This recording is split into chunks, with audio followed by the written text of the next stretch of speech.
It's a candidate though. Dude, you co-signing that?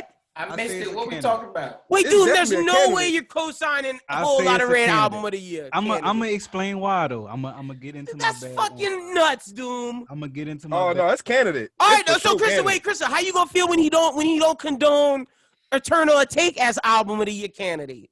Well, at the same time, I condone Eternal Take as album of the year And candidate. look, he's smiling. Whole lot of Red, not no fucking album of the year candidate. This nigga I will say this. crazy, It is, bro. though. It is. I will say this. Doom gonna be surprised to hear me say this as well, but I put this in album of the year conversation above EA.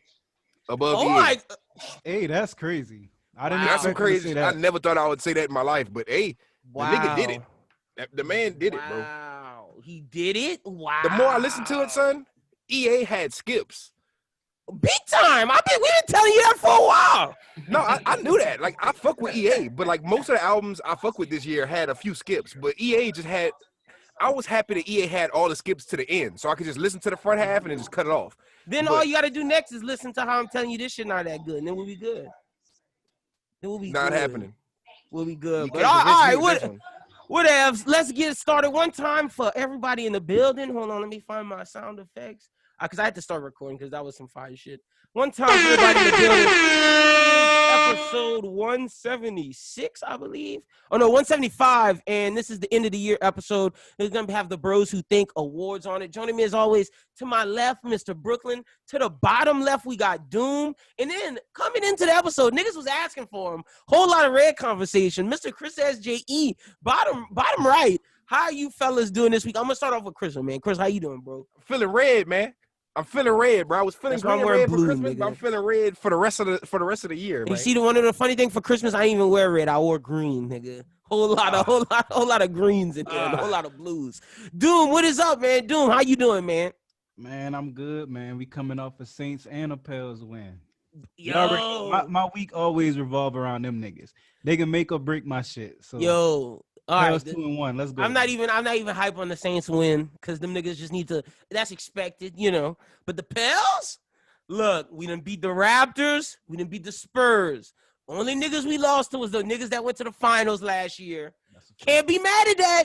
Can't be mad at that. And even in that game, they played well. So Exactly. looking We up. got a killer.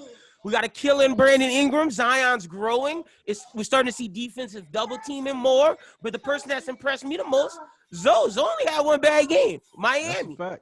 That's a fact. Looking like most improved, like we've been saying, Doom. I'm just letting niggas out there know me and Doom been right about the Pels so far this year. Except your boy Jackson Hayes look like some doo-doo. Oh, they need to get him the fuck out of there. He don't belong on the floor. Your man's looking like some dude.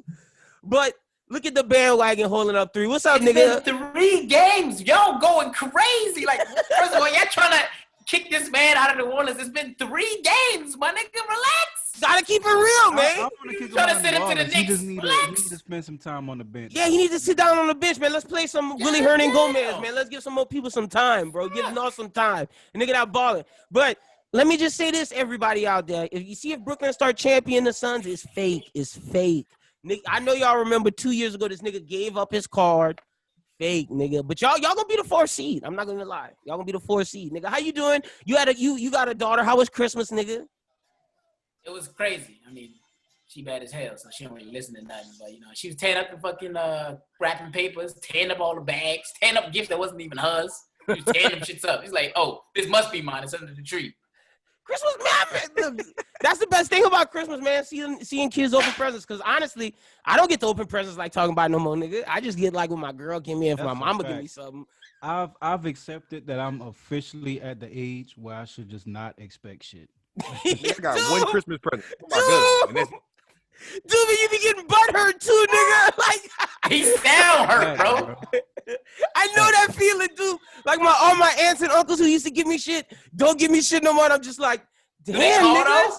But y'all expect a gift from me though. But like, oh, see, that's that bullshit. Like, no, I'm not signing my name on my mama gift. That's between you and my mama. I'm not getting you shit. You didn't give me shit. Like, fuck that, nigga. God, that should be hurting my soul. But I accepted that. Yeah, I accepted that this year. You're right, dude. It was this year where I was like, all right, I'm not mad at these niggas no more. Because last year I was salty. And I think 2020 just a weird year where like everybody kind of, got a little situation. So this Money Christmas, tight. it was a whole lot of this is from me and this nigga and that nigga. Like everybody Yeah, a lot of this from me into and my one brother. shit. Yeah, Like me and my brother did that a lot. Like this from both of us. Here you go. But 9 times out of 10 it was from me. I just let that nigga sign his name because you know how that is. Chrissa, man, how was your Christmas, bro? I got a lot of manga this year. Chrissa, my girl actually hooked it up. I don't know how she did that shit.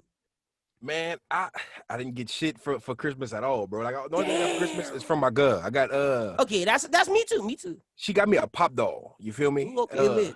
But at the same time, Christmas, I'm one of them niggas like how Doom said. Once you hit a certain age, bro. Like I remember last year was the age for me that I realized, oh, okay, I'm too old for Christmas.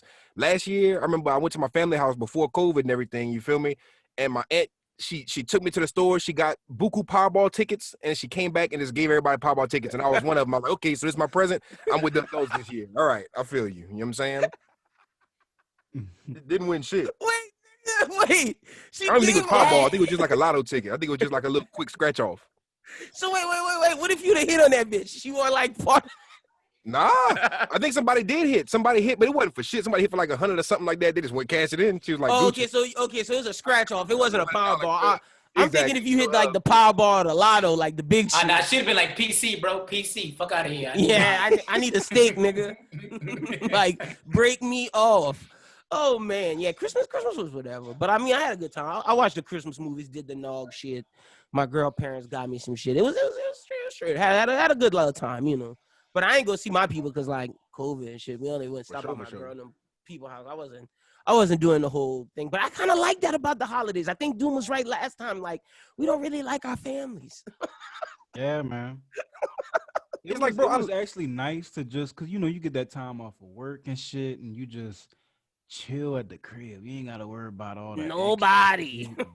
You know what I'm saying? Like once the whole family get together, then you feel obligated to buy niggas gifts that you don't even really like. You know what I'm saying? So it was a cool Christmas this year. I fuck with it. I feel that 100%. Chris, what you was about to say? I love seeing my family, but just not for a long period of time. Like I always feel like them holidays be stretched out. Like I go to my family house for Thanksgiving, Easter, Christmas. I chill with them for like 10 hours and shit, 12 hours. But like after the first, second, third hour, I'm like, all right, I'm ready to go back home. Time to go, yeah. Play my game, smoke some weed, you know what I'm saying? It's time to get up out here. What y'all ate? Because like I know niggas in Louisiana do it different. I did gumbo, man. They didn't do the whole Thanksgiving food shit again this round. Yeah, we did. We had a little holiday Gumbo meal. for me, for sure. Chris, you went gumbo. Doom, you went normal shit. Yeah. What y'all had? Y'all had the turkey and the hams and shit. Yeah, we had the ham. No turkey, bro. I can only do turkey for Thanksgiving and shit. But I feel we had the ham, He said that shit too dry to have it twice. oh yeah, mac and cheese. The usual. Nice Bet. little holiday meal. Brooklyn, what y'all had? Y'all had Louisiana food or y'all had Jamaican food? What y'all had, nigga? Well, I mean, I ain't had Jamaican food on the holidays since 2018, but I mean, 2017 technically. I don't know if you doing it now, nigga. What, nigga? Hell no, I'm not cooking for all these white people. They'll be like, this jerk chicken is too spicy. I can't. I'm not in South Louisiana no more. They ain't Cajuns. These is rednecks, all right? They palate not built like that. this They nigga be around at the here. conference spot like, I need the mild. Yeah, I need the mild, okay? Because the last time I came in here, my mouth was on fire for a week. I was drinking milk for like 10 days, okay? These ain't the same kind of white people, bro, all right? I be letting them do their thing. It's casserole this, casserole that. Oh, no. Like, man, just pass me the damn chicken. Because I know you put that on the grill. I want that. I want nothing else. Because the white boys, they can grill. But other than that, everything else is suspect, bro. I can't eat no casserole, nigga. I was eating straight bro. You should have seen my plate. Fried chicken, ribs. Look at you, just being the stereotype. The grilled chicken. Bro, I don't give a fuck, bro. I don't give a fuck. They wasn't about to send me to the bathroom. I'm about to be in the bathroom like you, bro. 30 fucking minutes. Blowing they shit up. Mass destruction. All up in their bathroom, bro. And I wasn't going to the guest bathroom because everybody going to that. So you know I got to go in the master bathroom. Nigga, she just The talking about whole shit. Uncle Christmas Day up. Nigga stupid, bro. Oh, shit. Bro, wait, real quick before we get started, because we're going to talk a whole lot of red and give away our awards this year. Bro, let me tell y'all some fuck shit. So I went to the spa because my girl asked me for a massage, right? So I went to the spa. Boom, I go to the spa that I guess I went to the spa that I normally go to. So I go to the spa, I give them my name. And they say, wait, have you been here before? I was like, not that I know of. And it was like, well, you got 2 names under this account. Which one is for? Is it for insert ex-girlfriend name here? Or is it for insert other ex-girlfriend name here? I was like, it's neither of them. Oh, they was like, oh, look at you. You just moving around. And I was like, they talking all loud in the massage place. All them old women looking at me. I'm like, this is fucked. This is so fucked. Your girl was there? No, she was not. Oh, all right. I was about to say, bro, them niggas dirty for that. They trying to set you up. Something where they use your card or something like that? It's like when you put your name in and they give you information and then like I don't know. But they had me in the computer. All that. They had me in the computer and they had 2 X names in that. They was like, which one is for? I was like, it's for neither. Get out my damn business.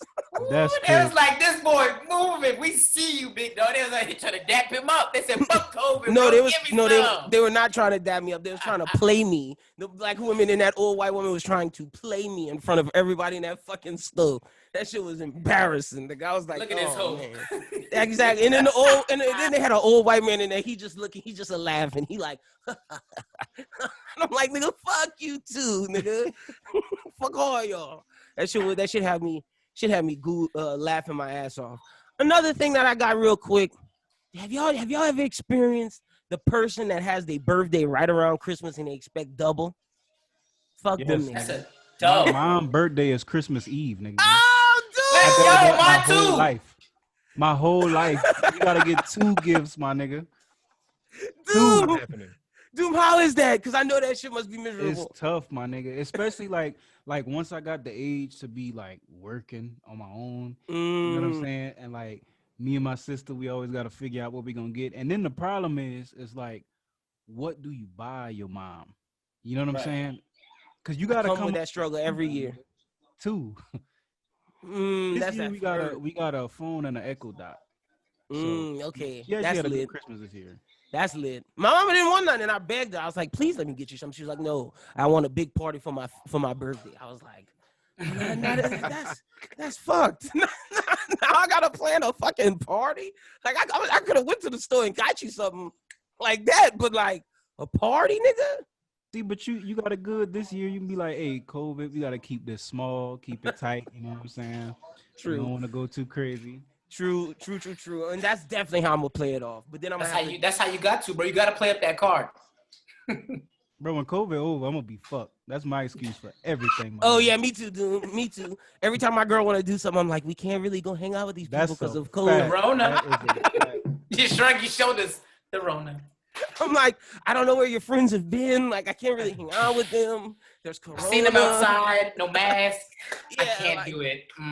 I'm sorry, but like, I don't even go see, and see, I hit him with this, because this is the truth. I don't really go see my friends. Like, me and my friends talk over Zoom. So like, if me and my friends are doing that, then like, we're not going to see your friends. Hey, God bless COVID, bro. Got me out of a lot of shit I ain't want to fuck with. That's the fucking truth, bro. I got out a lot of shit this year. Like, ooh, don't think I can really come because of COVID. Like, somebody was like, yo, you gonna come to like our work party? Sorry, bro, COVID, like not really coming through. Oh, you got an event this weekend? Can't make it. COVID. Y'all are social distancing? No? Okay, sorry. Can't come. Corona. Oh, shit. All right, Chrissa, let's get into it. Let's get why we brought you here. Not a lot of news. This is the holiday episode, but a big album dropped. We got our recap of the year coming up. Let me give you all the nominations. We got Album of the Year, Rap Album of the Year, R&B Album of the Year, Best Rapper, Hottest Rapper, Loser of the Year, Best Come Up, and then Winner of the Year. But before we get to that, Playboi Carti dropped. Chrissa, what'd you think being the Playboi Carti stan? Whole lot of red. I know me and Doom, we was in the group chat talking about this shit super heavy before it dropped, and I was fucking nervous. I was super nervous because I'm a Carti fan. Some would even say I'm a Carti stan. You feel me? I'm big on Die Lit. I was big on Self-Titled, and definitely I'm a Whole Lot of Red leaks person. So I've been on all the leaks for the past 2-3 years that we've been waiting on this album. So as soon as I heard like Kanye's executive producing it, we got the Cudi feature, I'm getting more and more nervous because I did not fuck with Kanye's Ye EP and I didn't fuck with the Jesus is King album. You feel me? So I'm like, Kanye going in a weird direction. I still fuck with Kanye. He still hit a lot. Like I even like some songs on the Jesus is King, but I was like, don't Jesus is King, my nigga Carti. You feel me? Don't have my nigga Carti out here fucking on these gospel beats, bro. I was like, Pierre is an essential for this album. We need Carti on Carti type shit. But the only thing that really sound Kanye'd out was the second song. But I was pleasantly surprised by this album. I thought it was gonna go a specific direction, and it went in Carti's direction. It just he just upgraded his sound again. You know what I'm saying? So I wasn't mad at it. So y'all fuck with this. Before I get to Doom, I'm gonna give my deflecting point. This shit was not good, man. And for someone like Doom, who's been spitting on this podcast this whole year about content, what this nigga talking about, you can go listen to these songs and this nigga say, suck on my bitch, suck on my bitch, suck on my bitch, and saying the same thing over and over. And the thing is, with his melodic shit, there's not even really melodic shit in this shit. It's just like a whole bunch of turn-up mosh music that you can't turn up and mosh anywhere at. I'm not about to listen to this in my car. I'm not listening to this in my car. Where am I supposed to listen to this at? All right, I can accept that because it is mosh music for sure. 100%, that's what it is. You know what I mean? But I look at it and I hate to bring this up, so don't fixate on what I'm about to say. I probably will. This is what I meant when I was so critical on Uzi album. Cause you look at Love Is Rage 2, and then you look at EA, and to me, and I know this is personal. I know Chris will go be like, nigga cap. I don't like this take either, because I thought EA was better than this. I think it was a big downgrade from Love Is Rage 2 to Eternal Take. Because I'm listening separately. You know what I mean? Like, when I listen to Whole Lotta Red, I didn't compare it to EA. I didn't compare it to any of Uzi shit or anybody else doing his shit. So I looked at Dial-Lit to Whole Lotta Red, and there was drastic improvement. Like, I'm talking about a noticeable jump in sound. Like, sonically, everything fit. He had, like, especially with those kind of artists, you gotta look at like what they do with each of their little bags that they in. So I feel like Carti had the hype, my shit, and we know that that's what he do. Like, he one of them niggas. Like, this is shit you put in the club and niggas in the crowd just going nuts. He had that, and he executed well on that. But then when he surprised me, this is what made me say, like, all right, this is a complete album.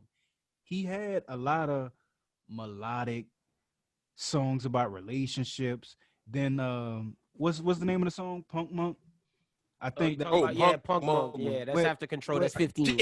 Yeah, he actually like talking about some shit. You know what I'm saying? And I didn't expect that from Carti. You know what I'm saying? So it was a lot of times in the album where I was like, this nigga surprising me. You know what I mean? And sonically, it sound good to me. Even though you're right, like lyrically, it's the same old Carti. It's hard to get to, and see, y'all talking about the second half. It's hard to get to that second half through Rockstar made Go to the Moon, Stop Breathing, Bino, Jump Out the House, Metamorphosis. All that shit sound the same. See, that's the Carti bag I was hoping. Yeah. That's y'all like the front half? Oh my God. The second half is where it kind of got rocky. But he had shit that saved the second half. Like Control is a hit, bro. That's a hit. I'm gonna listen to this again. I gotta break it down a little further. You know what I'm saying? Cause like, just I'm glad y'all brought up EA.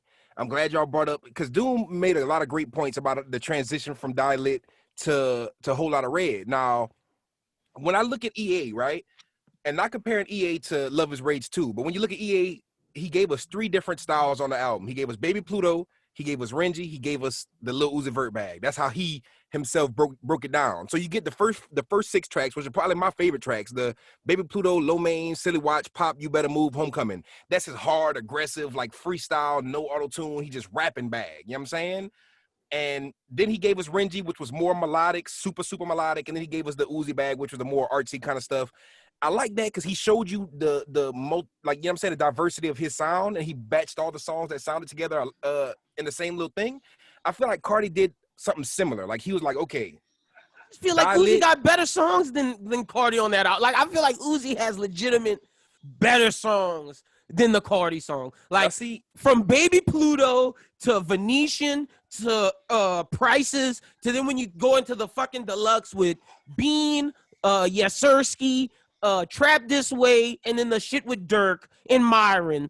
That's just better songs than the fucking Now see, than the Carti album. Whenever Carti drops the deluxe, that's what time will tell how great this album is. Because So we really determining if an album's good based upon the deluxe now? No. I'm letting you know off the first album is great. Like I'm comparing the Eternal Take without the deluxe to Whole Lotta Red with the deluxe. They're both great albums. Okay, I see what you're saying. This is why, and you know me, I'm a Uzi, like I'm an Eternal Take stan. Me and Doom have an argument about the Eternal Take once a week, nigga. Sometimes twice a week. It's not Literally, healthy, son, because I'm just not having it. Every time he throw that EA slander out there, I'm like, hold up now. Not the album of the year, but now I'm kind of alternating that to Carti because like I said, I love Baby Pluto, Low Main, Silly Watch, Pop, You Better Move. I love I'm Sorry, Celebration Station, Bigger Than Life. But to me, the album starts dying down when you get to Prices, Urgency, Venetia, Secure the Bag. That's not really my bag of Uzi.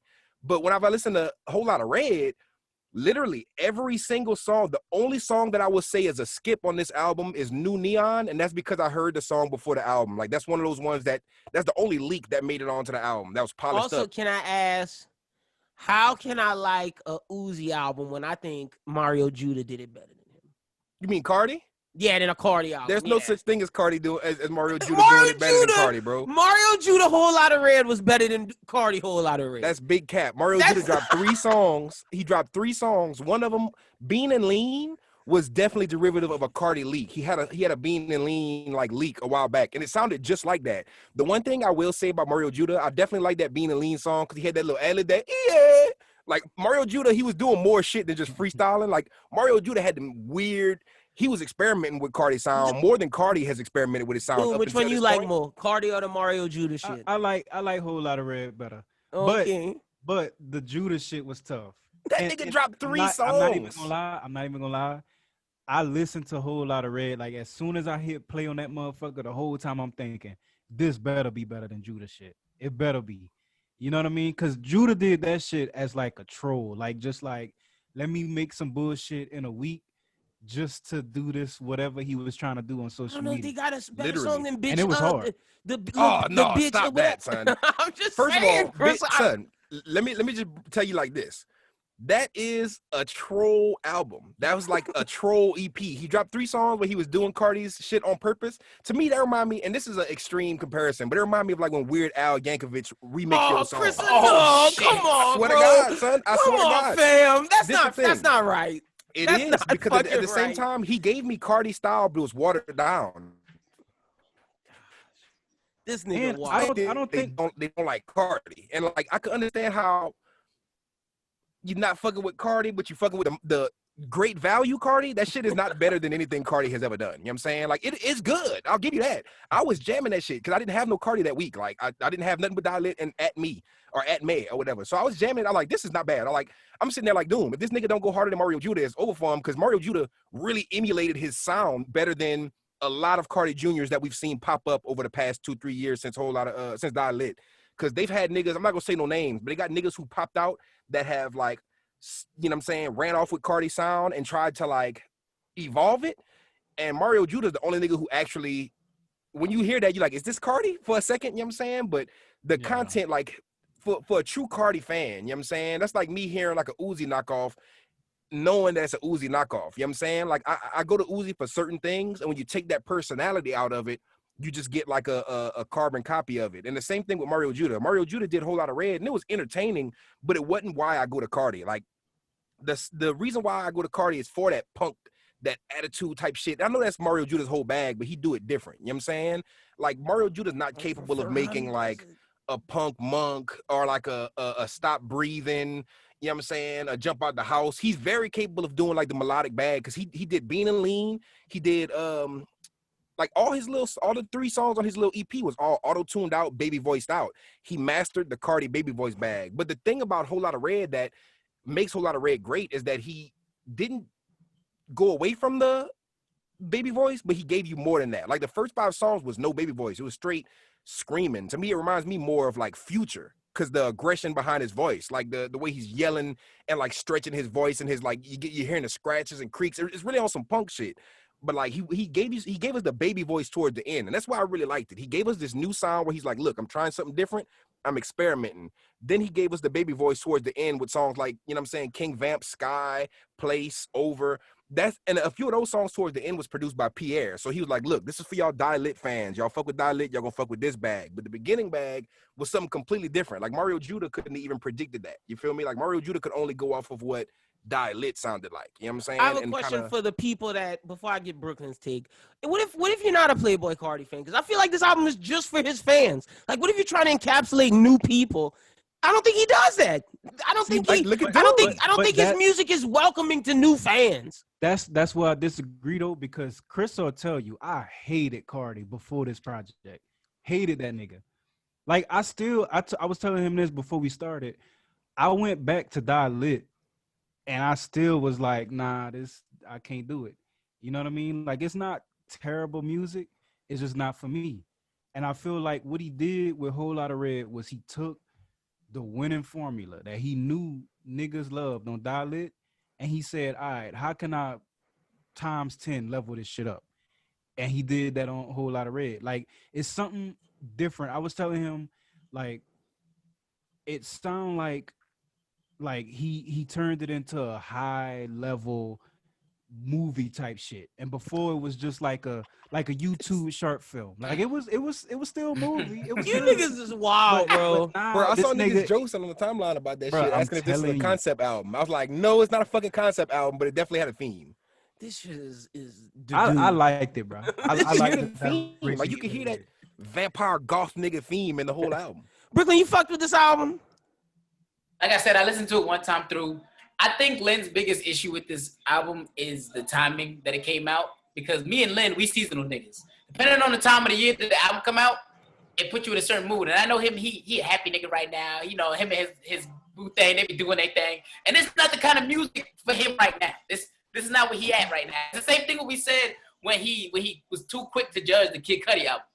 Depending on where he at, his mind, he not ready. He not ready for it. And I think can see that. This one is in the environment to absorb this one not it. hitting, but I will say that Weeknd album, after going back listening to it, I became a fan of that Weeknd album. Hold up. So you wasn't fucking with the Weeknd album upon initial release? Look, I'm telling y'all, bro. He's not. What? You didn't know That's this? one of the Weeknd's best bodies of work since the trilogy. Well, we're gonna talk about it when we get to. We debated that. We did, debated and that. I was a big fan of the Party album. I fucked with the Party album. Party Next Door? That's what he got. But he said that Party shit was better than the Weeknd. I was cap.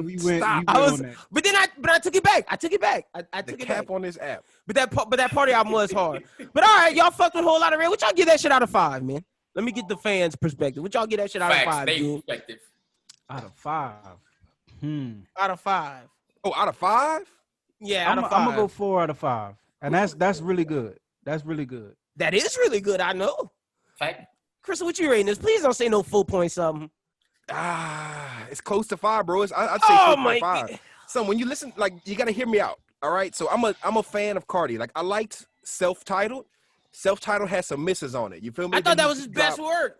He dropped Die Lit after that, and then Die Lit was like Self-Titled times 2. Like he went crazier than Self-Titled with Die Lit.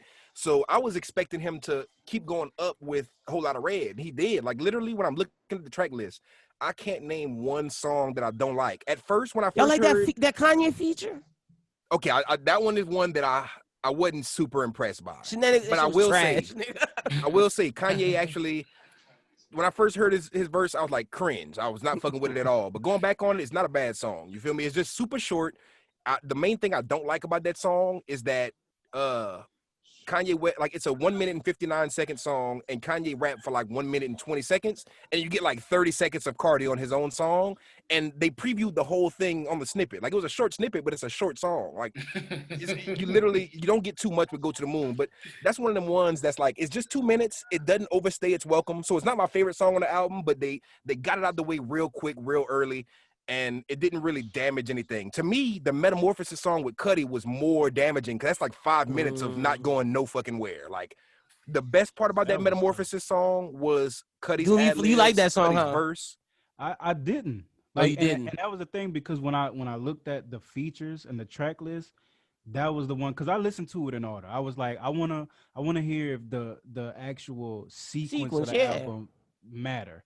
So I listened to it in order, but I was waiting on that fucking Cudi one, and I had to wait till damn near the end. And then when I got to it, I'm like, damn, this the one that Cudi on? Like, fuck. But it was alright. It wasn't And terrible. that's the thing. He held his own on the song. Like when you listen to Metamorphosis, that's why I don't consider it a skip necessarily, because I really do love the beat. I really do love Cudi's ad-libs blending into the beat. I love Carti rapping over Cudi's ad-libs on the beat, like the humming, you know what I'm saying? I love the hook, the Metamorphosis. I like that part. The weakest parts of the song to me is whenever this nigga like, can't nobody tell me shit. Like he did that way too much. Like he did that way too much. Then when Cudi verse come on, Cudi verse is solid enough to get through the song, but it's not my favorite song, but to me, it's still not a skip. Like when I look at this whole album, like just like I was saying about Eternal Take, I skip Urgency with Sid, I skip Bust Me, I skip Futsal Shuffle, That Way, P2, cheap imitation version of EXO Tour Life. But with this one, I can't see one song that I'm skipping. Like maybe New Neon, but if I went into this album without hearing New Neon before, I wouldn't have skipped it. Like to me, coming from not a whole lot of red, Die Lit Stan, listening to that, even Die Lit had a couple songs I'm not a fan of. Like his ratio of hits to misses on this album is immaculate. And this me coming from like, I wasn't taking no Die Lit slander.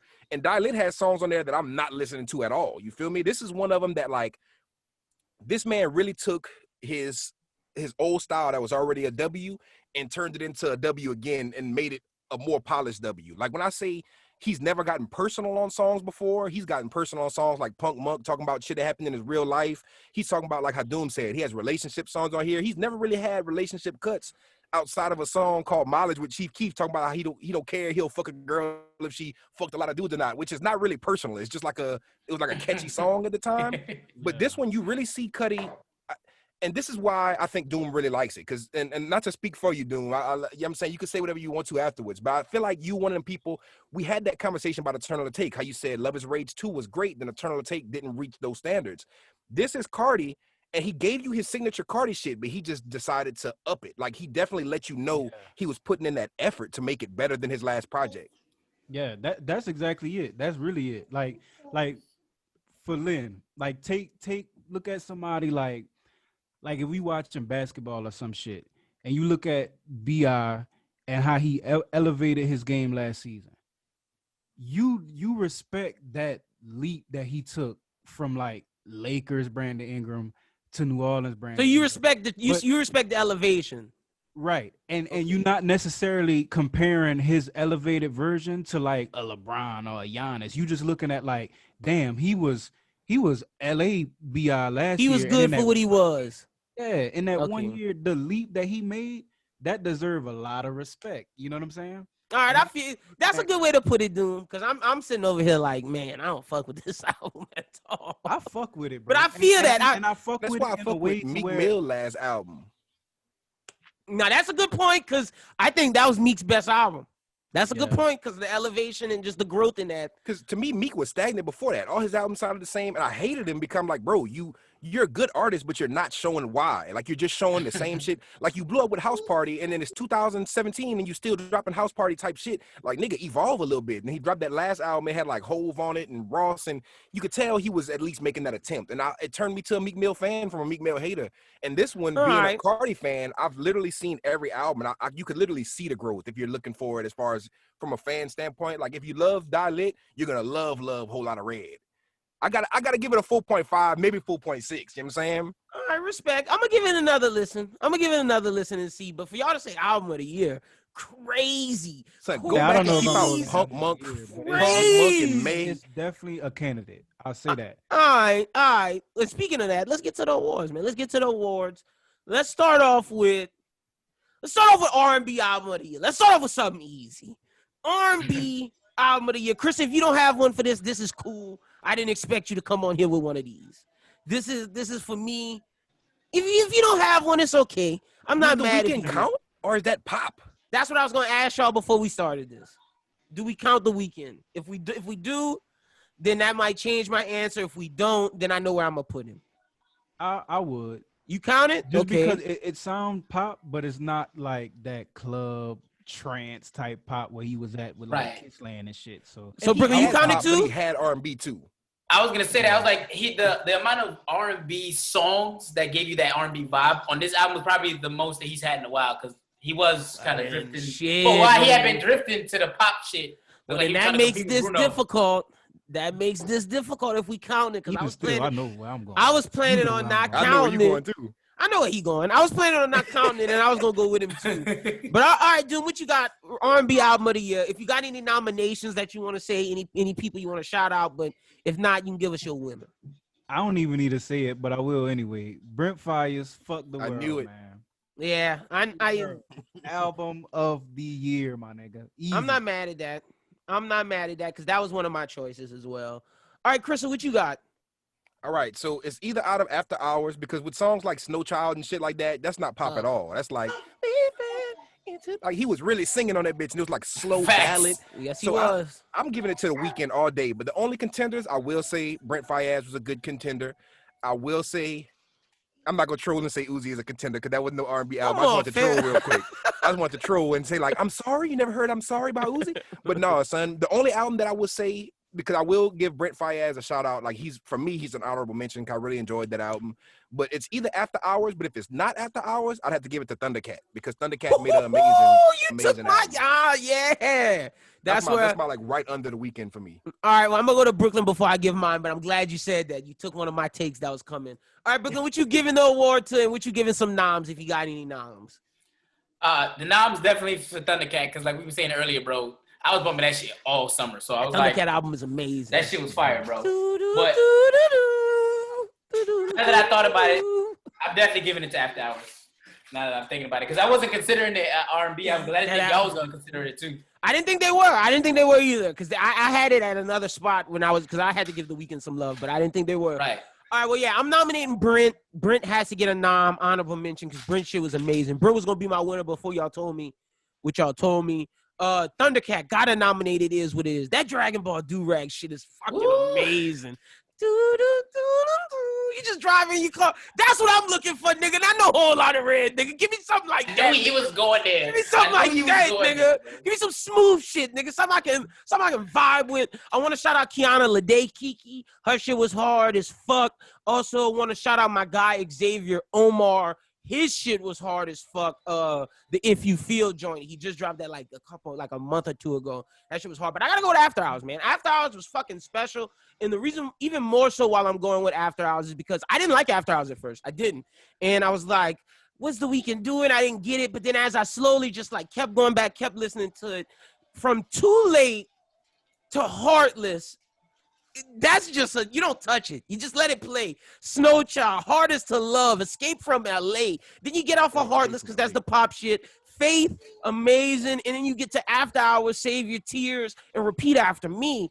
Nigga, that shit is beautiful. This is the first Weeknd album I liked a lot since. And funny enough, last year, me and Doom had the EP. We was some of the only people fucking with that EP.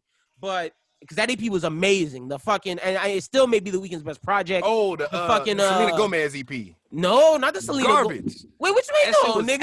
Ass. Which way you talking about? My Dear Melancholy? Yes. Oh my You God. thought that shit was ass? That nigga's terrific, bro. One good song, bro. One. Dude, Maybe bro. 6, my nigga. What's wrong with this nigga? Was bangers. Thank you, dude. Bangers, bro. Thank you. Bangers. What's wrong with this nigga, Chrissa, man?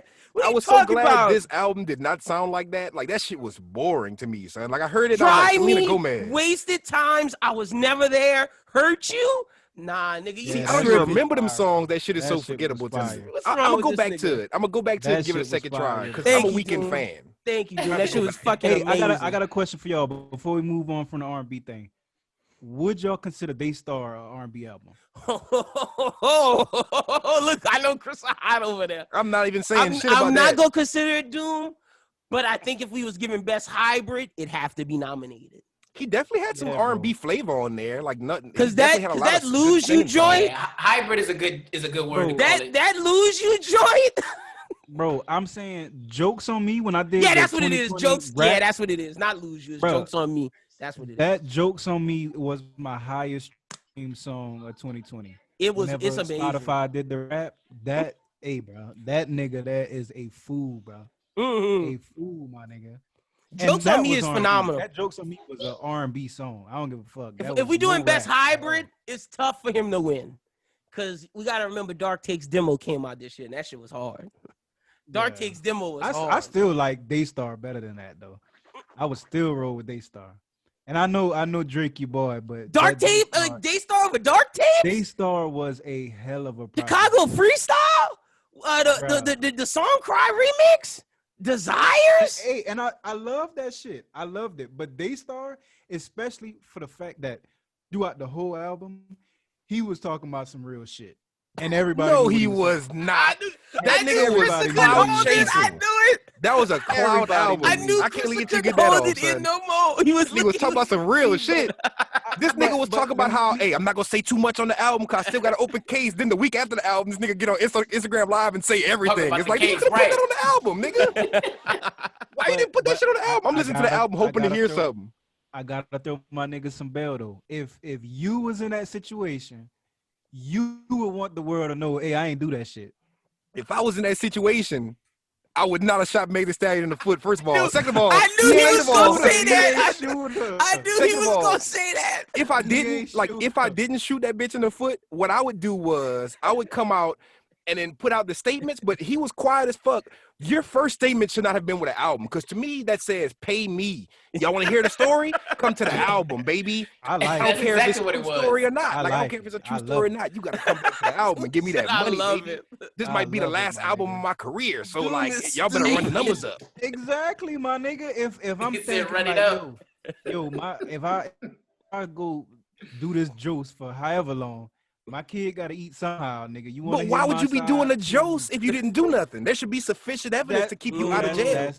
You shouldn't have to drop this album. You know what I'm saying? Like, you shouldn't have to do that. To me, The only reason he ain't Josing right now is because Meg Black.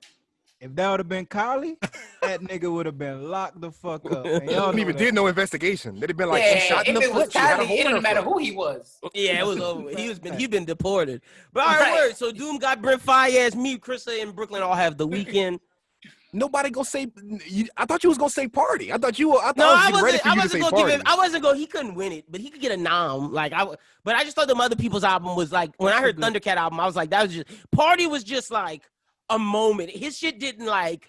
His shit's replay value wasn't there. Like his shit was good on first listen, second listen, Right. but like as the months went on, like I kept finding myself going back to The Weeknd, Thundercat, Xavier Omar, and Brent Fayez. So that's why I didn't mention him. So, but his shit was straight. The Vision shit was straight too. The Vision should get a shout out, and shout out to my girl. Fucking hold on, let me get my phone, man, because I gotta give a shout out to someone else. Now that you got me thinking this shit. Fucking the Tima show, man. Tima, shout out to Tima Underground Owners, the Tima tape. That was a real good R&B project as well. So shout out to Tima. But who y'all got for R&B artist of the year? Y'all got The Weeknd? Oh, yeah, I think I'm gonna give it to Brent for this one. I think I'm gonna give it to Brent for this one. Even though The Weeknd won the album, I think I'm going Brent R&B artist of the year. I think I'm going with Brent. Yeah, I was trying not to say Brent because I know I sound biased, but man, he really on the tear, bro. Like He been killed. His year was great. Yeah, his year was great. Like with the album, then he dropped that random snipe song that was just in there, and I fucked with him. He had a good year. And he went from like a nobody to a household name. That's a He fact. rookie of the year. Like, He had a big year this year. He definitely did. That's a fact. So, Chris, Doom going with Brent. I'm going with Brent. Chris, who you going with? Brent or Weeknd? I'm going Brent for sure, Brent, because The Weeknd did what The Weeknd's supposed to do. Brent came out of nowhere, like Doom said. He rookie of the year. No summer Walker love, man. No summer Walker love. Fuck no, ain't no fucking summer. Most of her momentum was last summer. year, though. I mean, most of her momentum came Doom, last I love year for the summer most part. too. I'm with you, dude.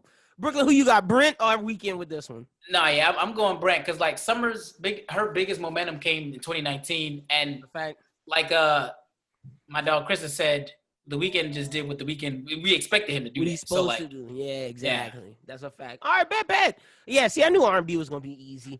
All right, what you got, didn't drop Chris? no album this year, huh? Her dropped the album last year. Her dropped just like a single or like some tiny 3-song EP, something like that. I I put think her it over was like Summer. a little EP. Yeah. Ooh, you got her over Summer? That's interesting. yeah. I got Summer over day. her. I got Summer over her. Got to. Summer Walker? I'm a Summer Walker fan, bro. I'm gonna go back. I'm gonna go back and check them out. And then I got, what's her name? I got Snow Allegra over her too. Snow, I like Snow, but Snow a different bag. Like Snow right. when you on your grown. Yeah, nigga Snow shit, is you know what I'm fire. saying? Snow is Like, hard, bro. Snow My is girl tough. on that, but I never really peeped her out.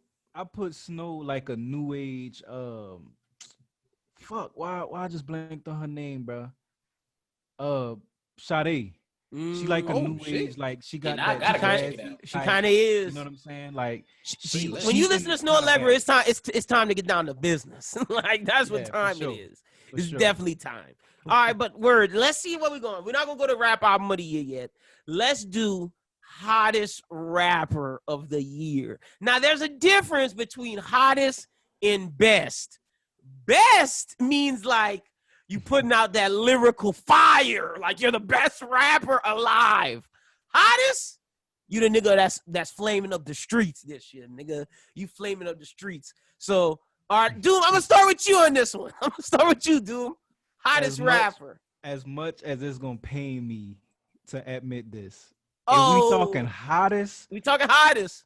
I have to give it to Lil Uzi Vert, man. He really is the hottest in the streets. So we got Uzi over Baby. And I'm talking Lil Baby. For sure. He hotter than Lil Baby and Da Baby. Lil Baby had a big year this year. He did. But as far as hotness, like, cause you look at Lil Baby, it take a lot of, as far as mainstream success, because we know the streets fuck with Lil Baby no matter what. But as far as mainstream success, it take a lot of promo, it take a lot of label budget. Uzi just come out the cuts with nothing, and that bitch sell 300K. Like, that is insane, bro. That's like, true. Just put in perspective, Kid Cudi did 150. And that's, to me, he like a legendary act. Kid Cudi did 150. Fucking That's Uzi true. did 300, my nigga, when nobody knew it was coming. This is kind of a numbers award, so I'm not mad at that. All right, so Doom got Uzi. I'm going to go to Brooklyn before I go to Chrissa, because I know who Chrissa going to say. Brooklyn, who you got? Bro, they bugging, bro. This nigga Lil Baby just got a signed deal with Magnum, nigga. Magnum? I know And y'all seen that Adidas. article I just put, nigga. And Magnum, Adidas. nigga? Come on, Magnum's the Baby weed. had a Nobody- big year. I've never seen somebody get a Magnum deal, nigga. Name somebody else, bro. Y'all wild. And he got a shoe deal this year, too. Baby had a big year. Magnums, nigga? That's what Rappers I'm get saying. shoe deals, but condom deals? Come on, bro. After That's his unheard sex of. scandal, too. That's the big thing, too. After his sex scandal. Wild. Yeah, Word, I'm not mad at after your the- pick, After Baby. the scandal, nigga got the condom deal. That's crazy, That's a bro. fact. Come That's on, a man. fact. So Brooklyn got Baby, They Lil start to Baby. I mean, you look, you look gotta at get the him. condom deal after that. You fucking buku porn stars and shit. It's like, nigga, the This next nigga thing to said do is get They the condom started cosign. never. On shots at Tory, that's fucked up. Oh. All right, Chris. So you got your son Usifer, whatever that nigga name is. I got some honorable mentions. You feel me? Because Okay. two of the hottest niggas of the year are dead right now. You know what I'm saying? I gotta give them the honorable mentions because they Pop music was impactful. Smoke, 100%. Pop Smoke and Juice WRLD. Like Pop Smoke turned me to a fan this year. Like I was not a fan of that I'm a thought get me lit shit. I was not a fan of none of his Welcome to the Party. But when the album dropped, the album really put it into perspective. Ooh,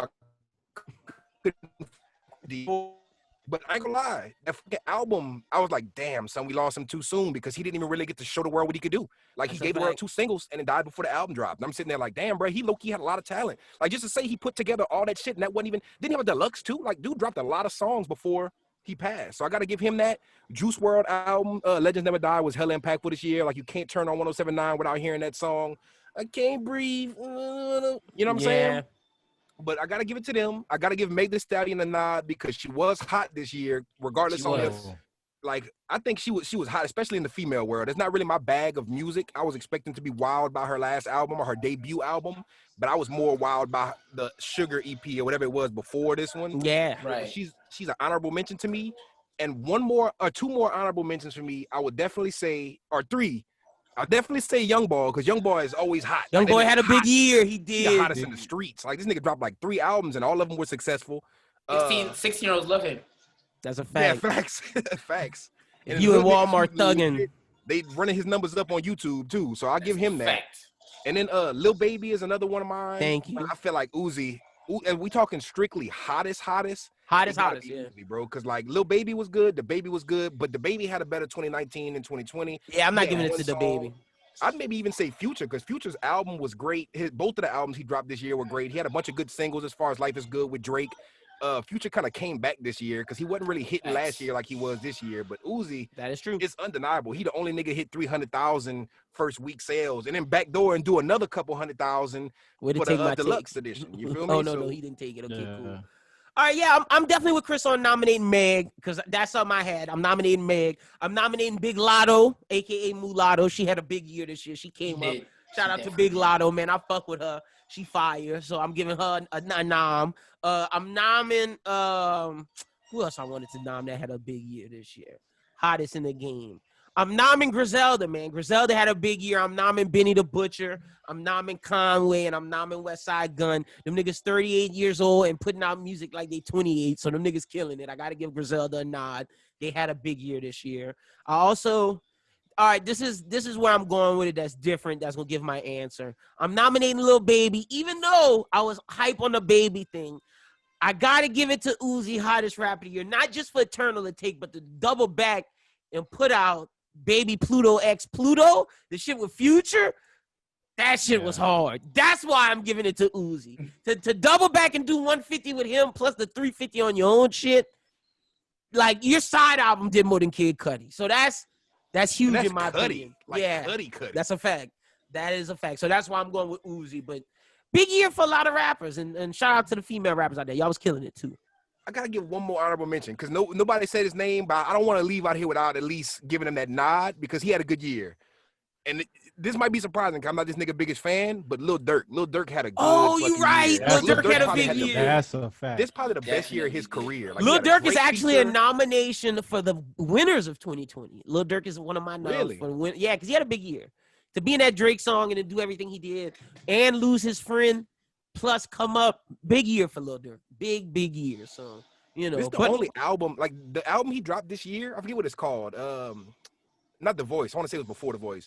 But this is the first Lil Durk album I actually stomached the whole way through and was like, this is a good album. Before, I was just like, Durk not really cutting it for me. He got like a couple good songs, but he actually gave us a good, well-rounded album this year, and he did good features and shit. Also want to nominate Jack Harlow. Jack Harlow had a big year this year, too. Wow. Yeah. Why? I forgot. I gotta nominate Jack, man. I forgot, bro. That's a fact. Jack had a big year this. Chris, I don't want to see that face, bro. Why you I'm being quiet.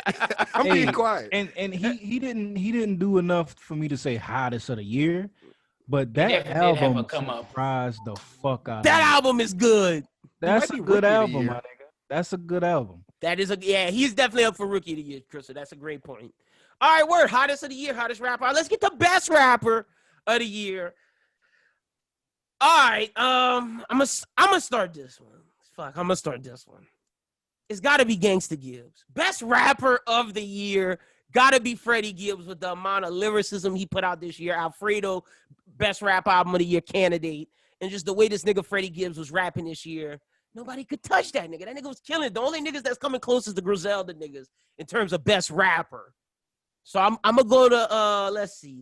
I'm gonna go to Doom. I'm gonna go to you. Who you got? Best rapper of the year? I got Freddie Gibbs, but of course I'm nominating Griselda. I'm gonna nominate Royce, and I'm gonna nominate actually Smoke DZA. Smoke DZA had a good year this year, and Larry June.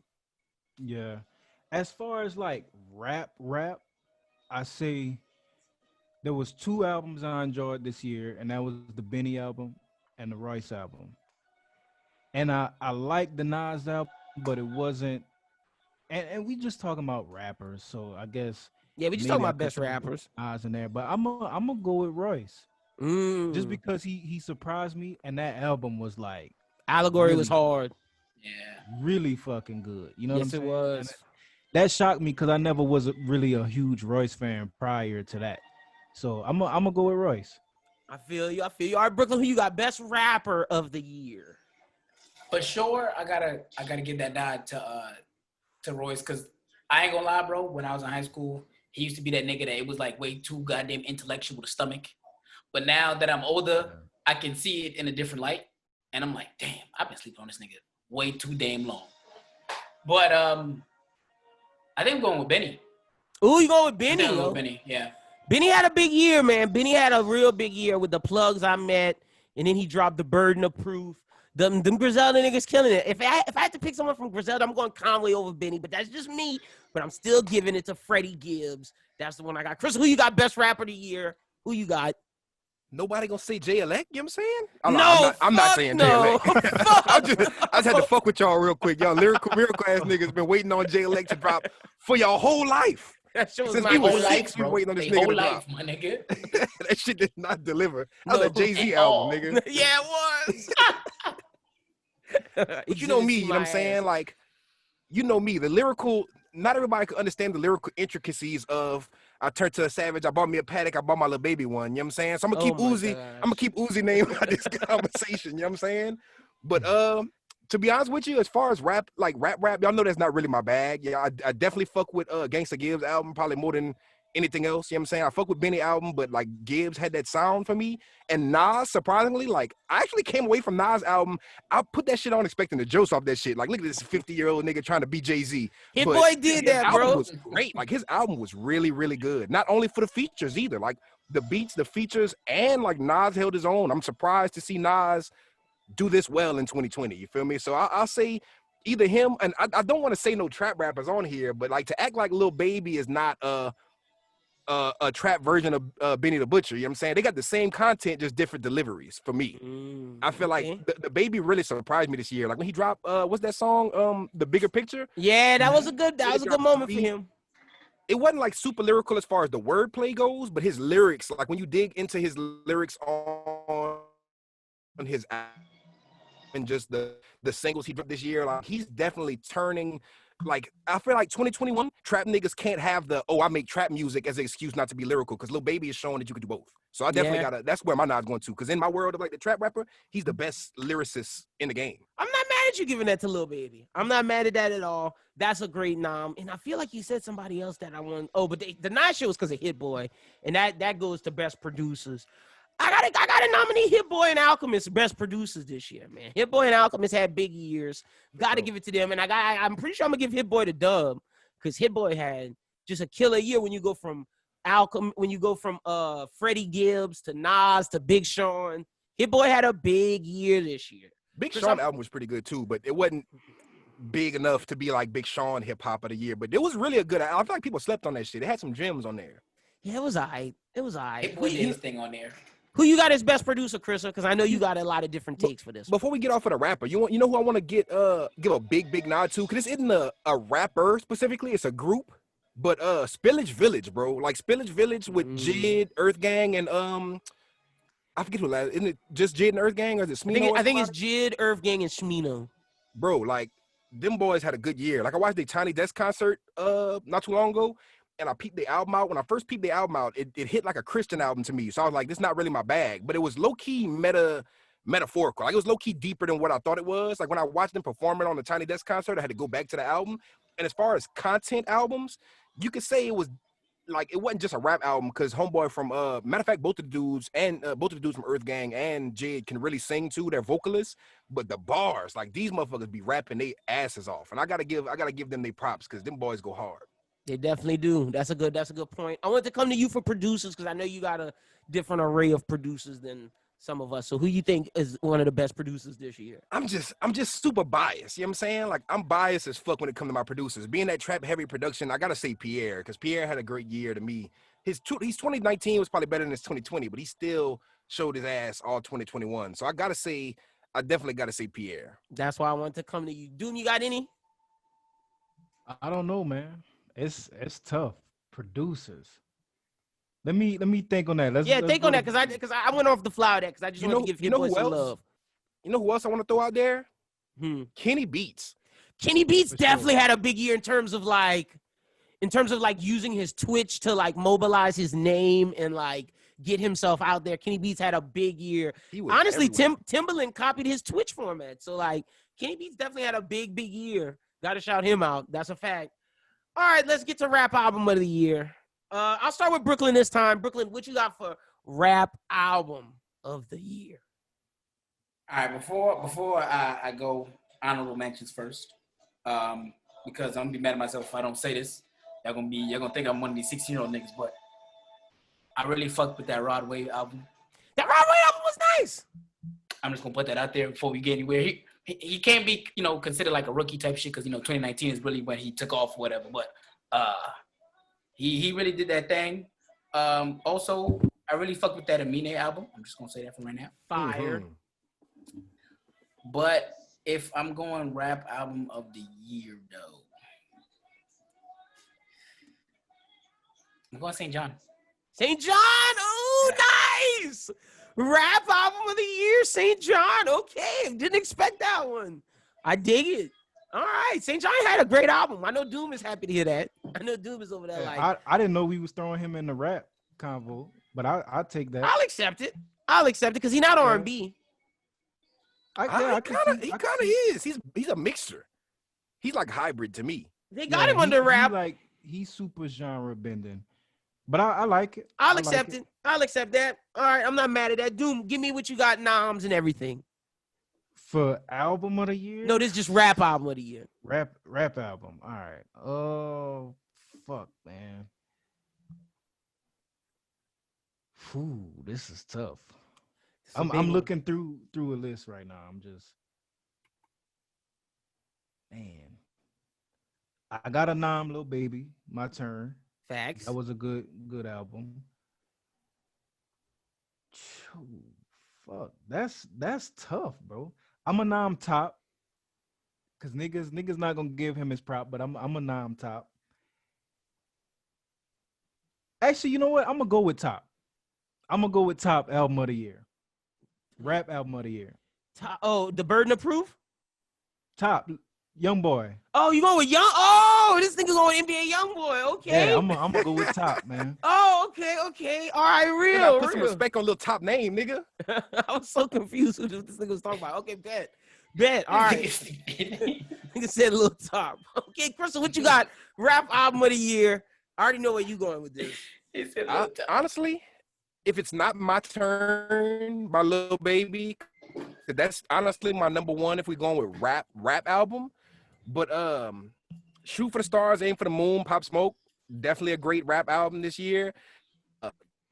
Savage Mode 2, that's probably one of my favorites. I didn't really like pretty good. every single song, but it's a whole album. Like thematically, the album was incredible. Like he definitely did what he's supposed to do with that one. I wanted to say The Baby. Like, not The Baby, Lil Baby. Like, honestly, because he had one of the best albums, like rap albums. I'm trying to make sure I'm not missing none. I wanted to say Funeral by Wayne, but The Baby is shitting on that. So I'm gonna say My Turn. But Funeral is definitely my honorable mention because this nigga had good songs for like I like Funeral better than Carter 5. I'm just gonna throw that out there. This nigga, like Wayne did good with that one for me.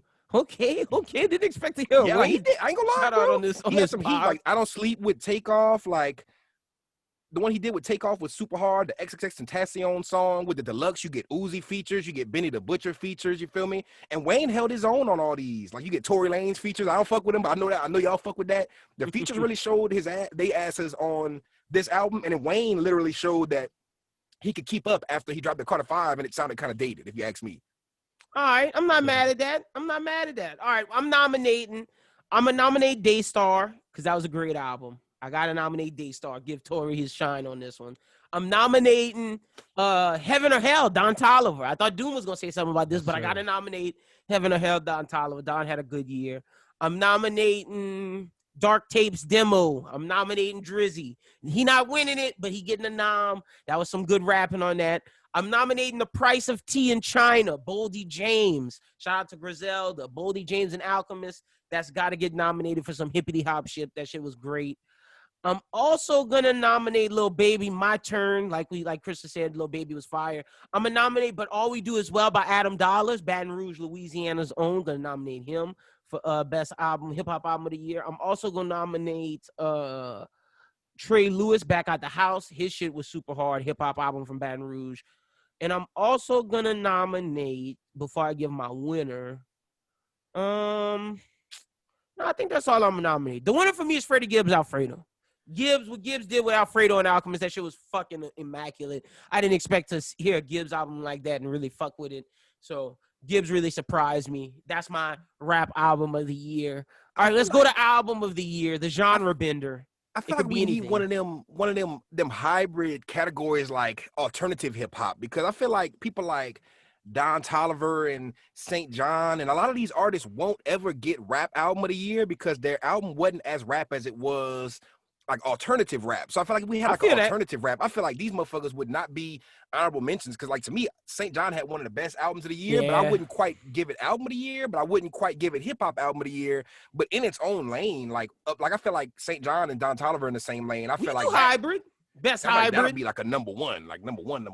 Best hybrid is. I think you're right. Best hybrid. I think I do Kid go to Cudi St. really John. falls in that category too. Kid Cudi's not gonna win rap album of the year, but he's definitely in the convo for alternative. I really did like. I'm super critical of it, but I really did like his last album. I would nominate Uzi for that. I would nominate Don Toliver, and I think I would give it to St. John though, because I think St. John had the best hybrid album. St. John wins that for me for sure. Yeah, For no, sure, for sure. we all in agreement on Saint. Like Saint's hybrid shit was crazy. That shit was fucking dummy. So where do y'all go album of the year? Let's get into it. This could cross all genres. You can nominate whoever you want. Chris, I'm gonna start with you. What is the album of the year in your opinion? I know he wanted the album to be considered R&B, but it was more pop than anything. Justin Bieber's Changes album was actually one of his best bodies of work. No, I'm playing. I'm definitely going with EA, bro. EA and it's deluxe. There's no way around it. It's either EA or A Whole Lot of Red. That's the two hottest albums of the year. Lil Uzi Vert versus The World 2. That's the one I'm gonna accept from you. I'm not accepting normal EA. I'm gonna accept the I'm gonna deluxe. say Lil Uzi Vert versus The World 2 because EA comes right after that on the same album. So That's why I'm gonna accept that one. All right, I'm not mad at that. Doom, what's your album of the year overall album? Man, I know niggas gonna come for my head. I know that they will. But I'm looking at as far as hotness of the album, This is quality of music. Is he about to say Whole all Lot of that Red? shit. I know what he gonna say. Daystar, my nigga. Daystar. Daystar is I knew album it. I knew this of the nigga was gonna say fucking Daystar, year. bro. The best fucking album to come out, my nigga. You name me an album better. I'ma wait, my nigga. Daystar. Stop playing with Tory. The lyrical Stop playing with intricacies Tory. of I'm the nigga make your bitch want to pop. You know what I'm saying? You're just not gonna understand. You're not gonna understand the lyrical intricacies of the Uzi freestyle. This nigga went with Daystar. Oh Man, my that's God. album of the year, my nigga. I saw that coming. I did Niggas- too. When he said niggas niggas gonna hate me, say- as soon as he niggas said gonna that, say no. Niggas gonna say no because of all the drama that surrounded the album. Daystar. But if we talking quality of the music, Daystar was the best body of work put out this year. It was great quality, but album of the year, crazy. Okay. Album of the year, my nigga. Brooklyn, what you got? Album of the year. You saying Daystar too, nigga? nah. I'm staying away from. I'm staying far away from Canada, right? That nigga is crazy, bro. He finna get deported with this nigga. Yeah, they gonna shoot Doom with it. It's a fact, bro. They gonna come pick this nigga up in Vegas. I'll take that, man. I heard Canada unemployment lit. We up. Oh man. As far as like for me, I guess when I think of the best album of the year, I gotta think of what I play back the most. And for me, it would probably have to be After Hours because I be in my sexy bag a lot. I feel that. I'm not mad at that at all. I'm not mad at that. I'm gonna nominate Brent. I'm gonna nominate Brent. Yeah, Brent Fires because I thought his album was damn good. I'm gonna nominate Thundercat again for this because I thought his album is one that needs to be nominated. I'm gonna nominate I just saw it and I scrolled past it. What the fuck? I'm gonna nominate what is fucking album at, bro? I just lost it. It was in my shit. Fuck. All right, I guess I lost it. But there was another rap. Oh no, I'm gonna nominate St. John because I thought his album. Jonathan. I think St. John shit was hard. While the World Was Burning, but I gotta go with After Hours, man. I just thought After Hours was the best album I heard this year, and it's the album of the year. If it's not After Hours, I'm definitely going While the World Was Burning because St. John's album's fucking incredible too. So like, that's where I'm at with it. The genre benders ended up winning the album of the year, Chrissa. Yeah, I'm not gonna lie, bro. Like to me, my top three is St. John, A Whole Lot of Red, and Uzi. You know what I'm saying? That's my top three of the year. Like, and I will say The Weeknd's up there too. Like The Weeknd might honestly be better than all those albums. That's like top three for me. Like that's might be my four, you know what I'm saying? But that's the only ones. Album of the year, like rap is fire, but the music behind the rap, you know what I'm saying? Like I like hearing the actual, you know what I'm saying? Like that's why I like Spillage Village so much. It's super lyrical content, but it's like music, it's very musical, very thematic. Daystar by Doom, crazy. They go. I expected that. And I gotta say one thing. I hated that album with a passion. But one thing I do have to give it his credit. That shit was very It sounds eclectic great. and diverse sound wise. There was a lot of singing on that album, a lot of rapping on that album, and he didn't really let up on either one. I just didn't like the content itself. I didn't like the whole concept of the album. I didn't like the shit that was put out on the album. I feel like it, even if I'm going to it for that, I feel like he didn't give me enough. But what he did give enough of is the actual music. So that's why I got to give it to Doom, because the nigga, his lyrics was on That's point. his best project. Lyrics, bars, flows, melodies, all on point. Beats, all on point. So I got to give him that. But To like, say that's his best project and Chicks Tape came out this year, that's a lot to say. Because Chicks Tape 5 was great too. Chicks Tape was really good. I really like that I'm Sprung remix with T-Pain. He had a lot of good shit on Chicks Tapes 3. Like, I feel like that's his Tory best Chicks could have Tape. won this year without that Meg shit. Now that I'm looking back at it. That's what I'm saying, bro. I think that's a fact, bro. the only thing that fucked him up was that everybody think he shot Meg. This nigga said the only thing. I Not the way don't that think- he went about it. Not I the don't way he think- went about it. Just that the only thing is we think that. That's the worst Yeah. part to me, is that the whole thing is how he handled it. Like, to me, I think that's a fact. if I don't think he shot her, like, you know what I'm saying, even if I'm one of the people who like making that shit up, I just don't like how he handled the whole Situation. album release rollout. I feel like it's very smart, but to say I feel like it's very smart is very smart if you like on that shit, and I'm not on that shit, you know what I'm saying, at all. Like, to me, that's very disrespectful. Like, this nigga's, whenever I heard that album, bro, when the album dropped, I listened to it, I'm like, oh, this nigga's a super villain. This nigga's a super You was the villain, nigga that told me to do that. Nigga said dance, bitch, dance. That's why if he did that. I retract my statement. super villain, bro. I remember when Chrissa sent that in the group. Chris was like, this nigga said dance, bitch, dance. I don't know if that's true, but I definitely want to believe it, because I definitely want to believe that this nigga Tory Lanez is a supervillain, bro, because he's moving like a supervillain right now, bro. Even when I hear him talk, I don't Dropping his necessarily believe him. capsules.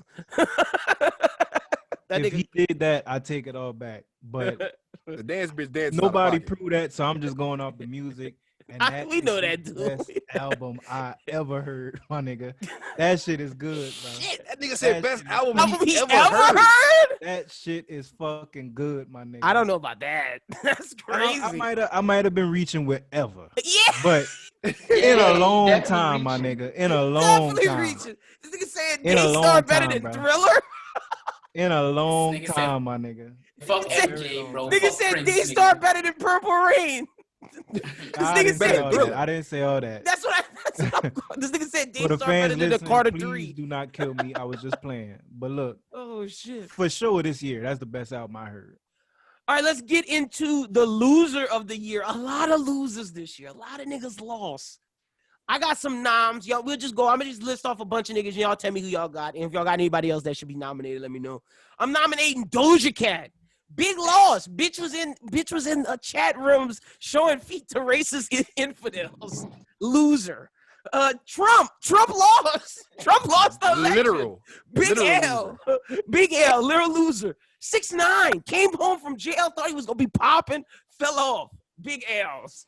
Lil Wayne got arrested. Big L. Sided with Trump. Big L. Carol Baskin. Big L. Niggas think she murdered her husband. Whoa. How she took a big L? She a murderer, bro. Son, that bitch got outed as a murderer and then ended up finessing Dancing with the Stars. They're going to and she's still not in investigate her. jail. They investigated her right now. But she's still not in jail, and she got Dancing with the Stars cosign, bro. She is winning, nigga. You literally was on a fucking documentary where they exposed you for murdering your husband and just being an all-around asshole, and you finessed Dancing with the Stars, got a bag off that shit, and you Teflon Don ducking them charges, nigga. That's a W for All me. right, well, she put it in the winner category. That's That's a fine. W for me. Even though she getting investigated. But all right. Terry Crews. Big L's, Terry. Big L's this L's. year. Leave Racist that ass one Terry for sure. Crews. Gail King. Talking shit on Kobe Bryant right after he dies. Big L. Big L, Gail King. Big L. Academics. Lost his TV show. Got beef with Chrissy Teigen. Academics. Took a big L this year. Big L.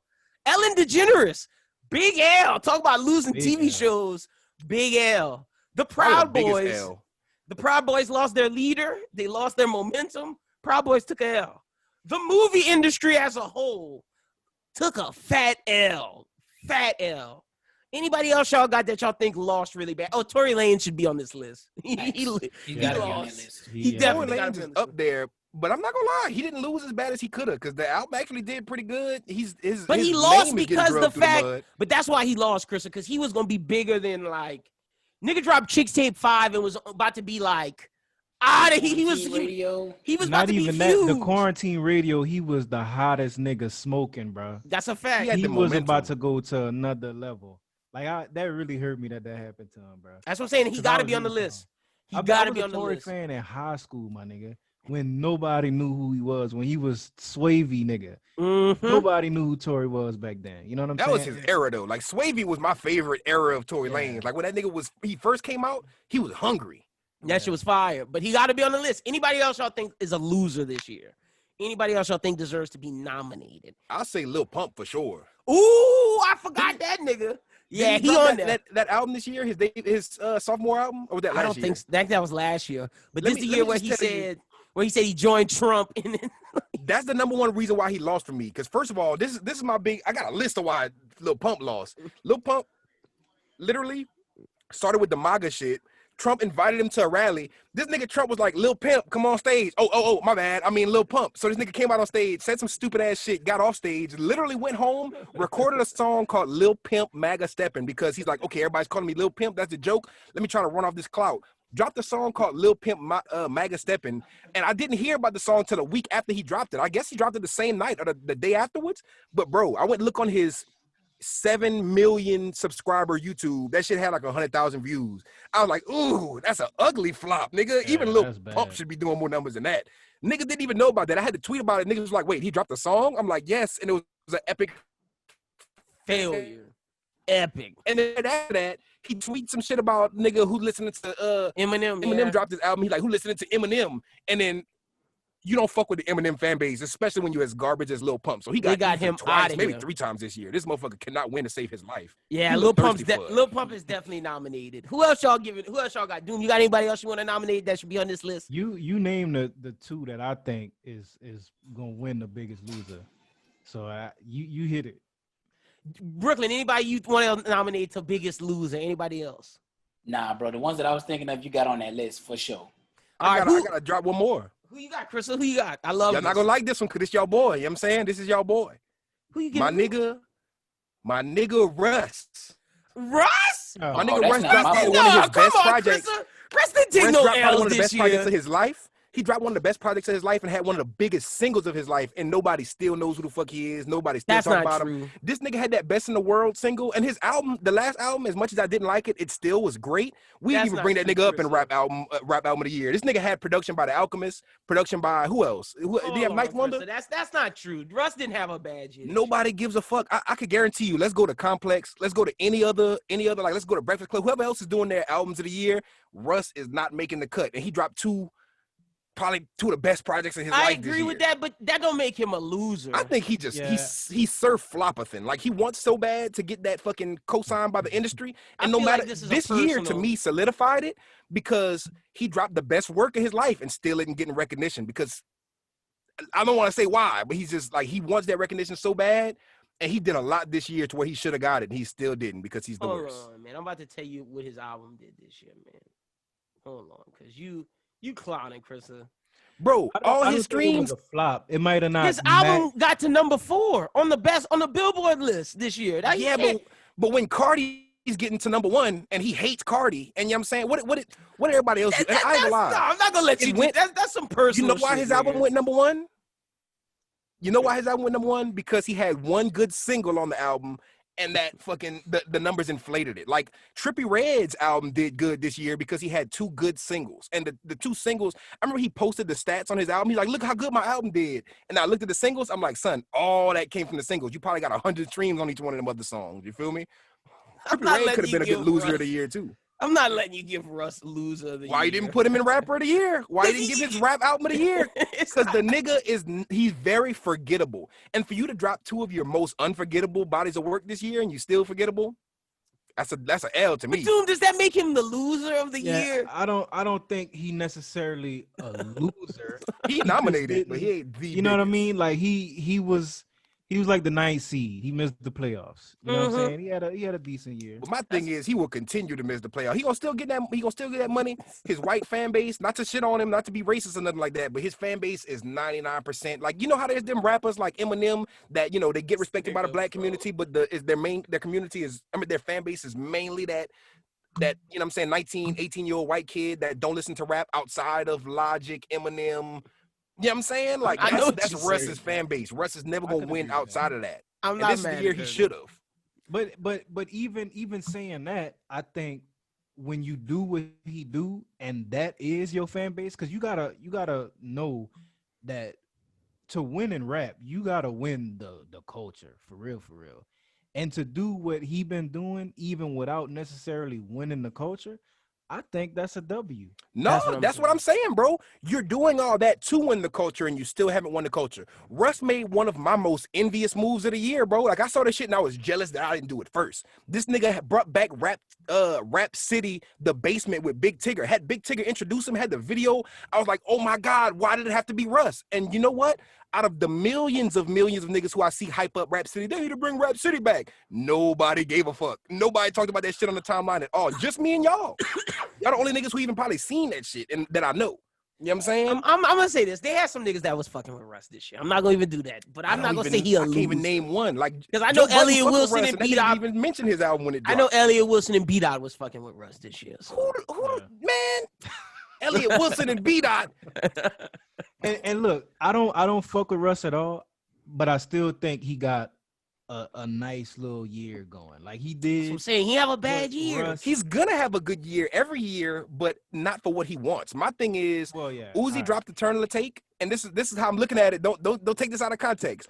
But Uzi, like I know y'all don't like the album. I know Doom for sure, but like when I'm talking about, like, Uzi literally said, I want to do what the fuck I want. Fuck the label. This nigga dropped the album, dropped 0 visuals to the album, had 0 singles, 0 radio plays, 0 placements, 0 label support, 0 features, 0 production credits, sold 300 out the gate. And you telling me Russ had one of the biggest TikTok songs of the year.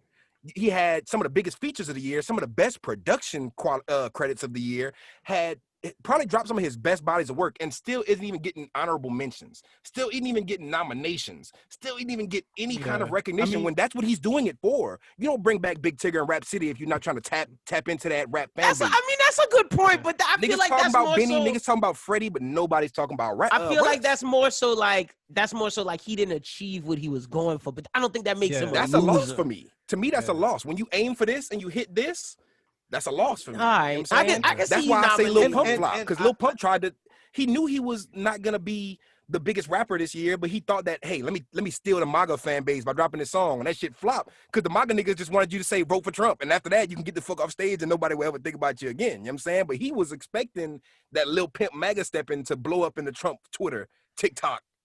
All right, I'm not mad at you nominating him, but he not winning that. No, he's not gonna win, but he's a nom. He's a good honorable mention for me. All right, so dude, who you got as the loser this year?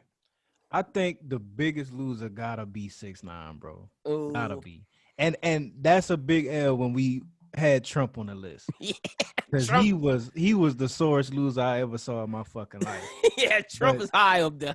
6ix9ine was the biggest L for me. I'm not mad at that. Crystal, who you got biggest loser this year? 6ix9ine. I'd say 6ix9ine too, because honestly, he tried his best. Like, he did everything that worked for him in the past, and it just didn't work for him anymore. I don't even think it's because of the snitch thing per se, because his fan base was never that big in the streets to begin with. I think it was more of the antics. The gas just ran out on that car. You know what I'm saying? Your antics is on E. He tried. He did look at Lil Durk. Lil Durk, nigga, you needed the Drake feature, when really Drake reached out to Lil Durk for the feature. Yeah. Like, he tried his best. Remember when he was outside talking about Lil Durk's numbers, and Lil Durk still had a better year than you? You know what I'm saying? Like, I remember he tried his best to rekindle every beef. Nigga went back to O Block. As soon as he got out, I'm sitting there like, bro, your judge told you to chill the fuck out, and you went to O Block, nigga, and you talking about we smoking on new ski pack.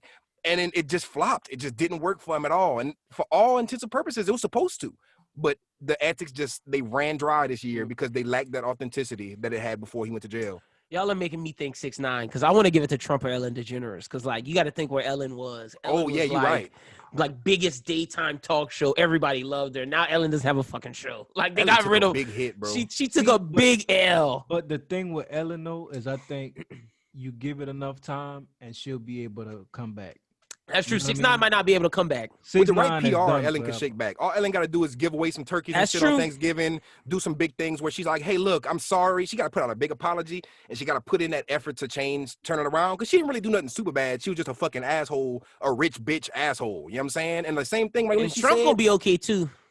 That's why I can't give it to him, because Trump will be all right. Okay. Trump gonna be all right. Trump gonna have a podcast network or but yeah, that's the thing, dude. He wanted like back to Chris's thing of like he aimed for this, and he fell short. Like that nigga wanted it. So like, it's between Trump and 6ix9ine for me because Trump took the ultimate L in front of everyone. It was just like being the ultimate sore loser and just had to get pulled out of that. That was it for me. If he would have just lost the election, I'd have been like, all right, nigga, we expected you to.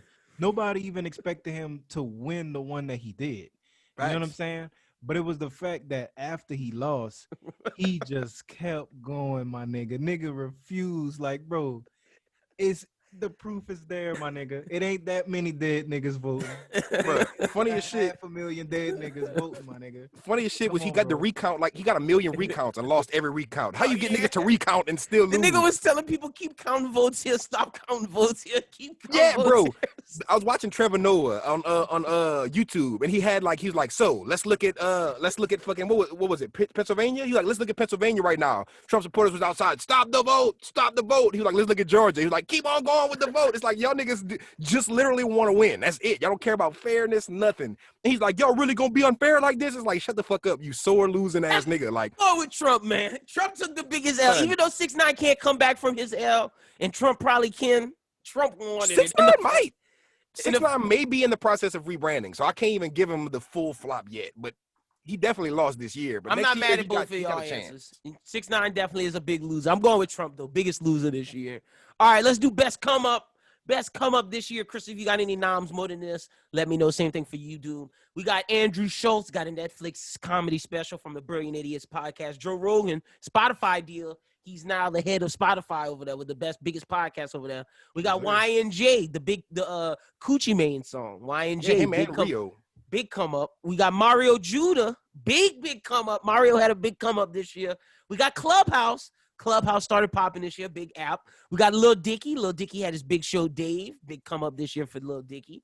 Zoom. Nobody was using Zoom before this year. That's a Doom suggestion right there. Zoom had a big year this year. The Rona. Nobody knew about Corona. Corona came up huge. And then we got Antifa. Antifa had a big come up this year. Antifa was killing it. Oh my God, Antifa. And then Trump lost. Like Antifa had a big come up. So Brent Fayez had a good come up too, for sure. Brent Fayez, that's another good nomination. Crystal, who you got best come up this year? As much as it's gonna sound like insincere, I definitely give it to Mario Judah, because Mario Judah came from literally nothing to everybody knows him, and he's very successful in what he's doing. So I'll definitely give it to Mario Judah. There's probably some other people though too. There's probably some other people though, but like Mario Judah's one. Mario Judah, I'm not mad at that. Doom, who you got biggest come up this year? I wanted to go Schultz because that's my dude, but I gotta go Judah too, bro. Just because of how fast the come up was pretty fast. Like that nigga went from literally nobody had a slightest clue on who that nigga was, and his stock went up crazy. You know what I'm saying? So I give it to Judah. I'm actually going with what you suggested, dude. I'm going Zoom. Niggas did not know what Zoom was before this year. Zoom the pandemic gave that shit a career. Like Zoom is huge now, man. Zoom had the best come up this year. It's a staple, bro. I don't even think anybody that has a fucking job has not used Zoom. Like it's on your computer. If you work in the corporate world, Zoom is on your computer, bro. That's a fact. That's why I'm going with Zoom. All right, who y'all think had the best 2020? I didn't write down any noms for this. You know who else? I gotta give one. I gotta give one side because I fucked with my boy like super hard, but Charlemagne just became senior creative executive at that's true. At fucking iHeart. Like this nigga finessed a big position, senior creative officer. So he's like in an executive position up there. So I got to give him that because he's been working hard and he got them ball a lot of money. It's nice to see them give him that recognition and give him that fucking spot. That's true. Shout out to Charlemagne. That's true. All right, who y'all think had the best 2020? The best overall year this year? Who you think won? I'll start with you, Chris. Who you think won this year?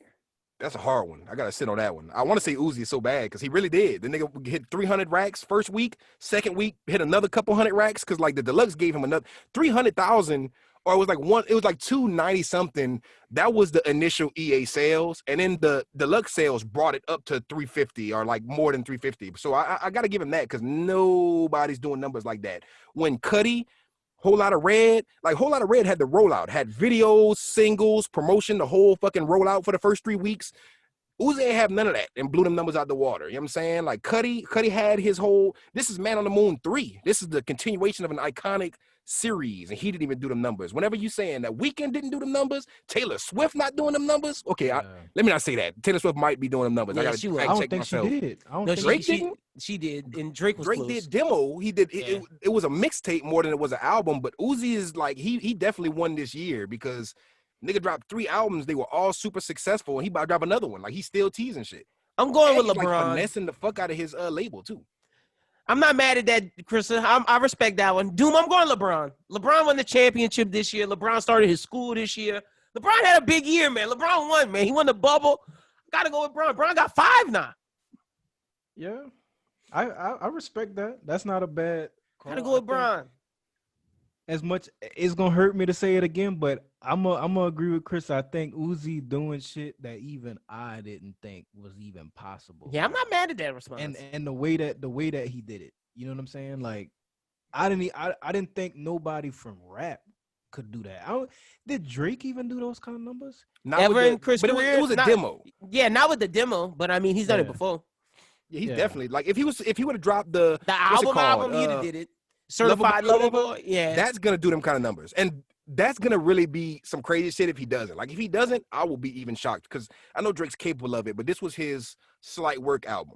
You know Yeah, what this I'm was saying? his off year. Like And, that's and what, I give in it his to off Uzi. year he did 200. So like 200 is not That's bad. not bad. That's not bad at all. So, Yeah. but I see why y'all give it to Uzi. I'm not mad at that. I'm just going a little different to y'all. I got to give it to Bron, man. Bron won the ring this year. I didn't think he was gonna win it too. In the bubble, Yeah. crazy, big They did year, their thing. big year. So hell Was yeah. this- I'm about to say I want to give it to Kanye too, but that was probably last year when he went on that whole fucking tour. Kanye should be Bro. in the losers for not paying that damn choir. That Son, nigga's this that nigga nigga's Kanye- a bum. that's That a nigga W, Kanye's a son. bum. That's an L, Chrissa. I was That talking to nigga Doom talked about it a while back. Son. contracts. He talking This all this nigga- shit about contracts and paying people, and then don't pay the choir and just This finesse nigga finesse, bro. Like he low key had the biggest finesse of all time. First of all, you went on tour under religious. You know what I'm saying? You went on a church tour. That's like not taxed. Kanye finessed Yeah. the craziest bag I've ever seen, and it's definitely a Kardashian move. This is Kanye's biggest Kardashian move with that whole church shit. With the whole, you know what I'm saying? He went on the Joe Rogan interview. This nigga had a crazy stretch. Like he ran for president. Like he might have a chance next presidential election. You know what I'm saying? He actually ran for president whenever he said he was going to run for president. And he like literally 4 years ago, he was like, I'm running for president. And this year we was all mad because of how heavy the stakes was, but the nigga really did it. And he got thousands, like double-digit thousands of votes. He did. I can't be mad at Yeah. that. I can be mad at that personally. I am mad at that personally. But as far as the W, son, I can't be mad at that W, son. That nigga really He did. doing some He crazy dunked off shit. the backboard. I wouldn't say the best 2020, but when you look at it like that, like he doing a lot of shit that when you look at like just rappers, like when niggas put rappers in a box, like what a rapper can do, he's ascended all of that. Facts. You know what I'm he had saying? a big just, year. just with his clothing, with running for president, with starting a legit church, my nigga. Like Then you every know, single going tweet on a- went viral this year. This Yeah, nigga tweets bro, was like going this nuts. nigga, and he like at peak relevance that he's ever been. You know what I'm saying? Ooh, I So- was With no album out. I also want to nominate Zendaya for having a big year this year. She won an Emmy. That's I a gotta give fact. some female love. That's a fact. Zendaya had a big year. Shout out to her. She That's a had an Emmy. She got one of the biggest shows with Euphoria. She had a big year this year. Shout out to Rue, man. I'm trying to think Hey. of some other people who had big years. This ain't no person, but anime had a great year in Yeah, 2020. anime did have a big Like, year. One thing to shine in the pandemic, nigga. Like I was expecting this year to be hot garbage water. A lot of shit got pushed back, and anime is winning this year. Like all the anime fans, they got niggas who not even anime fans that Attack on Titan. They got that this year. You know what I'm saying? Demon Slayer movie like literally hit the #1. Demon Slayer probably a good.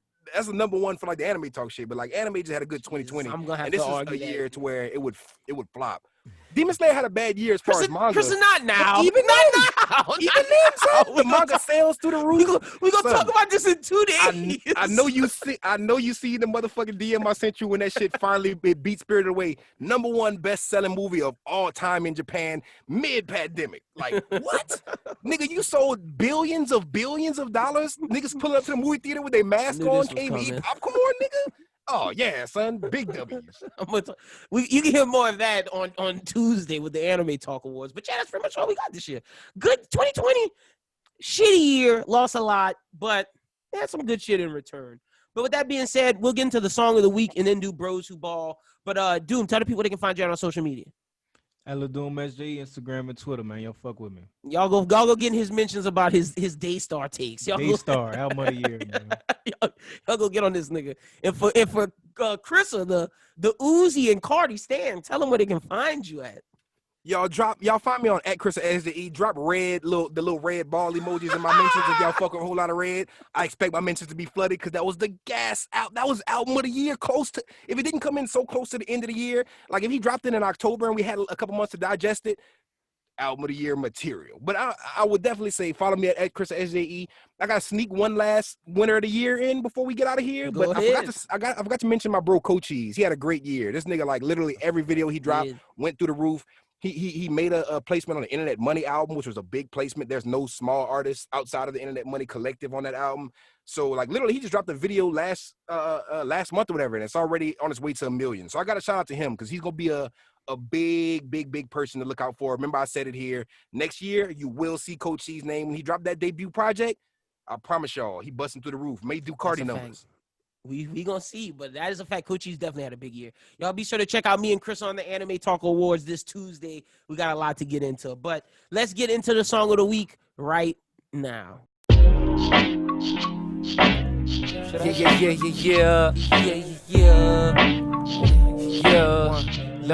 Look. Don't get us started, yeah, we start us. And why you bitches really love us? Starbucks. She wanna kick it like Sparta. Leonidas. This weed got me sparked up. Don't get us started, yeah, we start us. And why you bitches really love us? Starbucks. Hey. She wanna kick it like Sparta. Leonidas. This weed got me sparked up. Reignited. Curse to get the bread alone, but I'ma break it when I'm eating. I went and did the Moses, took the road to get the code to save a set of stone. Just hope they listen when I speak. I pray restraint, lay in the strong, and more provisions for the meat. This shit my second home. Next to paper and some weed, you feel the hatred in your tone and desperation in your speech. But shit, we steady rolling, hogging all the lanes that's in your street. Broke out the head, he don't the nigga. He ain't worried about police, they been on patrol and they got overtime incentives just to send them up the road.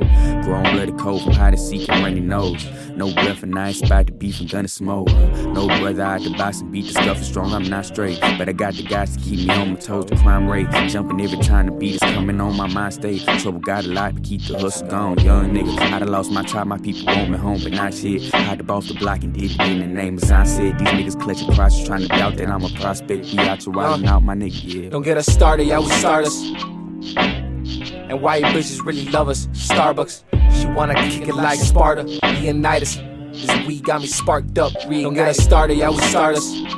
And why you bitches really love us? Starbucks. She wanna kick it like Sparta. Leonidas. This weed got me sparked up, reignited. I was just a kid hitting licks as a youngin'. Shit, I did what I did, I don't regret any one of them. This one time put a gun to him, made a grown man cry. He was pleading for his life and all we did was make fun of him. All to get a fucking zip for the smoke for the night. Tryna cope with a life that I don't really like to speak about. Drink a lot, I think I need to vent this shit I think about. Keep a lot of weed up in my lung to keep the evil out. Reefer on the thing that keep me breathing and I need it. I'm a demon, you don't wanna see me feeding, bitch, I need it. Leave the scene, I leave him screaming, scheming, thinking I don't see it. Tryna leave me in the streets, bleeding, leaking like a sink. I'm dripping, thinking I've been tripping, penning, slicking, obsolete. Cook a rookie like a motherfucking chicken, let me eat. Burn on the seat, make them feel that fucking heat like Miami. So my your man or your banner don't mean a thing, I can't stand it. I'm on a whole nother planet than what you see, you a lamb, man, I'm a handler. Take my hand and I lead you to promised land. I'll be damned if another man put his fingerprints on my banners to hand me a couple grams and I'm happy it's who I am. Well, I'm actually fighting depression, my sessions get out of hand. I'ma have to be medicated on a daily sedation, praying the fucking oxygen, asking why'd you create me and screaming why don't you take me. My mama, she love a baby and pops was never at granny's. I ain't never understand it till I grew up. It's crazy, I feel like maybe if Jason would've behaved and been better being a man, I'd be happy with who I am, but I hate me and lately I've been drinking, I'm wasting away in the maze. I'm ashamed and embracing my inner Satan, so save me please if you love me. I'm on the brink and I'm about to sink in the mud. We in the deep in the nothing, my feet are stuck but I'm running away from all of these problems. I'm probably off of the wall in the doc, he say I'm psychotic. I'm trying and failing over and over, I'm crying and hell. When I needed a shoulder, all I got was a cold one, and that shit made me cold about it, a feeling like soda. Sew up my wounds with a sword and some super glue. Out of order is what I spew. You never love me, I'm an ordinary dude with disorders and a few other issues in the queue. Don't get us started, yeah, we start us. And why you bitches really love us? Starbucks. She wanna kick it like Sparta. Leonidas. This weed got me sparked up. Don't get us started, yeah, we start us. And why you bitches really love us? Starbucks. She wanna kick it like Sparta. Leonidas. This weed got me sparked up, reignited. Okay, most of these rappers out boring. Jumping on this beat right now like I'm Jordan. Dipping, riding, bitch, I'm feeling godly. Traffic light bars make a nigga wanna stop it. Feeling like, damn, did he really just say that? Grinding for the cheese while you niggas just lay back. Old school flow like I'm rapping on 8 tracks. I broke up with the summer cause I'm trying to get a Maybach. Niggas just acting, give him all Oscars. He a bad man cause he claiming he a shotter. Baby boy sweet in the ass, call him Jody. Crying cause his mama kicked him out the house like Brody. First I was just coolin', now I'm back to snapping. At these niggas next in the game, I'm a vapper. Bitch, I mean Viper, no I'm not a rapper. Shout out to Lil Fat, I'm a porno-flicking actor. Yeah, I know I'm nasty, rude and disgusting. I'm so funky, got the mic smelling musty. Pre-K bars cause the rap so simple. She make that ass pop for a nigga like a pimple. Run into the money like a nigga had to track me. My pimp Pat Riley, all it ever do is add heat. Always had the guts, all I needed was the glory. All up in her house like her nigga name was Corey. Don't get us started, yeah, we starters. And white bitches really love us. Starbucks, she wanna kick it like Sparta. Leonidas, this weed got me sparked up. Don't get us started, yeah, we starters. And white bitches really love us. Starbucks, she wanna kick it like Sparta. Leonidas, this weed got me sparked up, reignited.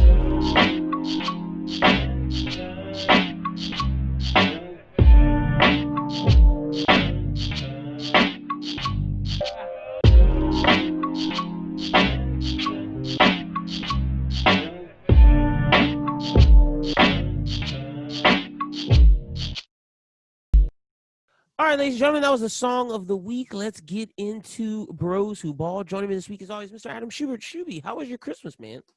Oh, man, it was pretty good, you know. It's just Christmas time as an adult. You know how it is. Yeah, that's exactly what we talked about earlier. It's just like, whatever. It's not for us anymore, you know.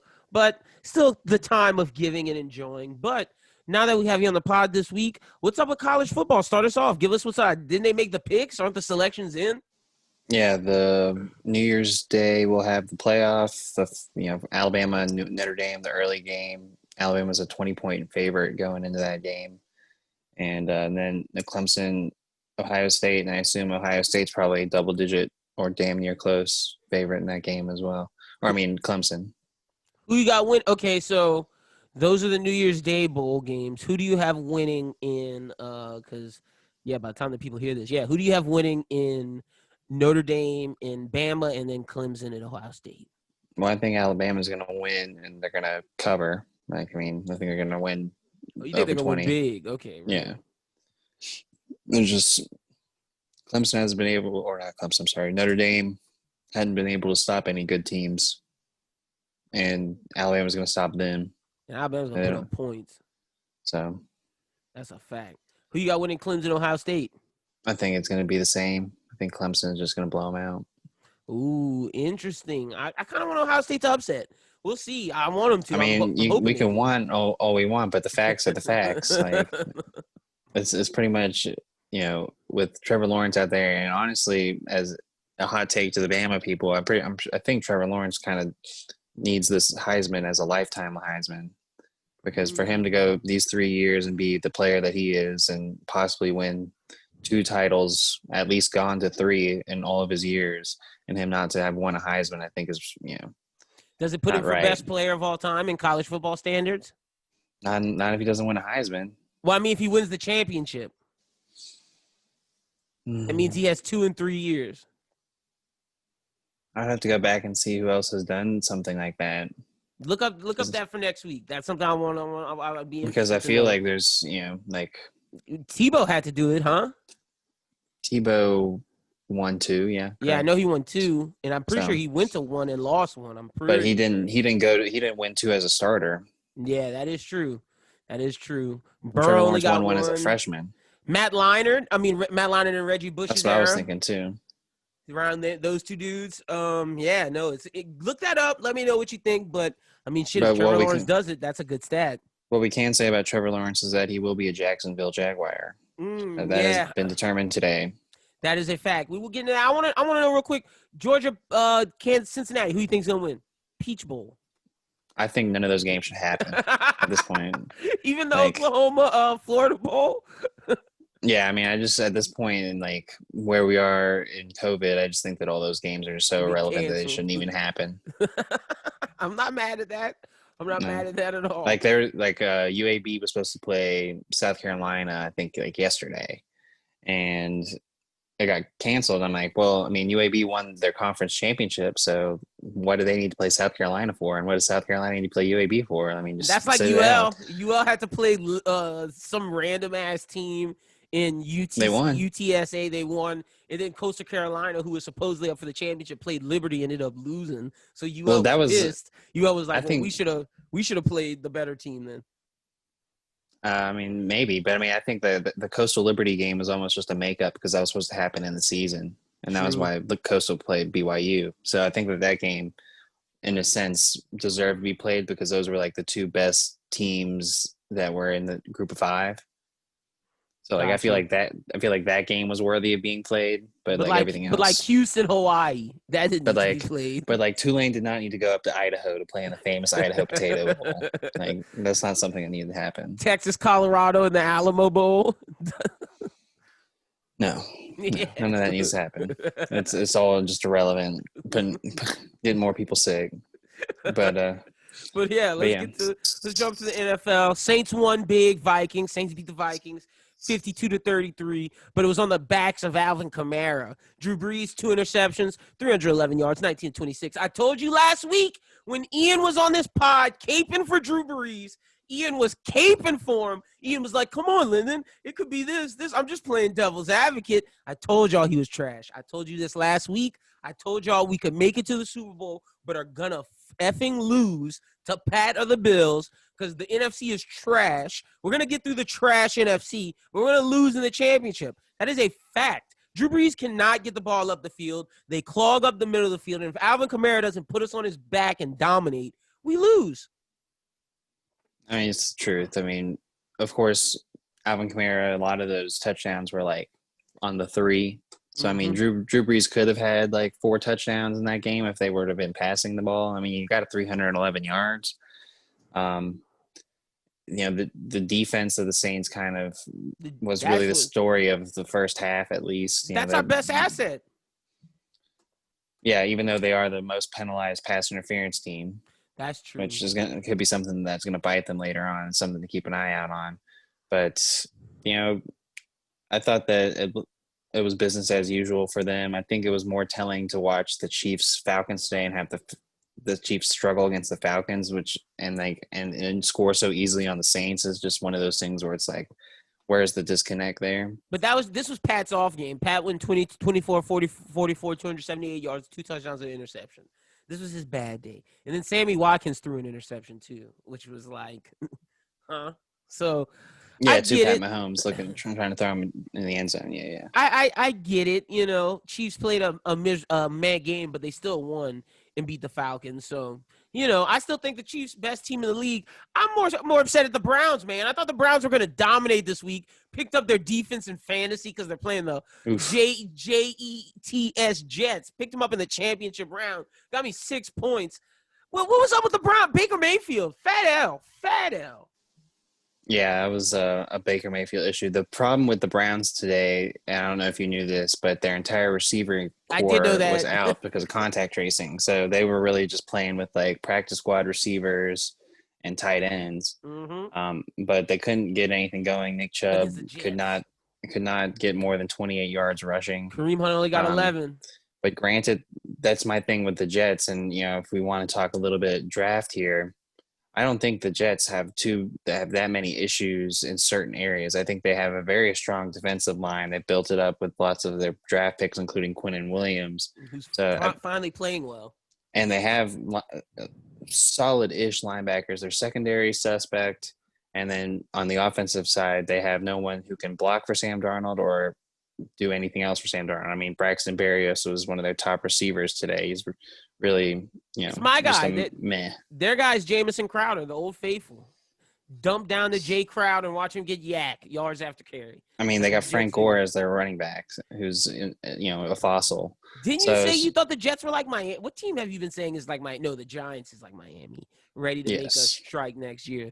Jets aren't like Miami of last year. And also they have a coaching issue. So, I mean, the thing with the Jets is that if they're presumably going to be sitting with a number 2 pick, what they should do is they should trade back to a team like the Patriots, which they wouldn't do, but like, a team that needs that quarterback to go get Justin Fields, because they don't need him. I mean, honestly, Sam Darnold is fine if you give him the right pieces and like he's been build around him properly.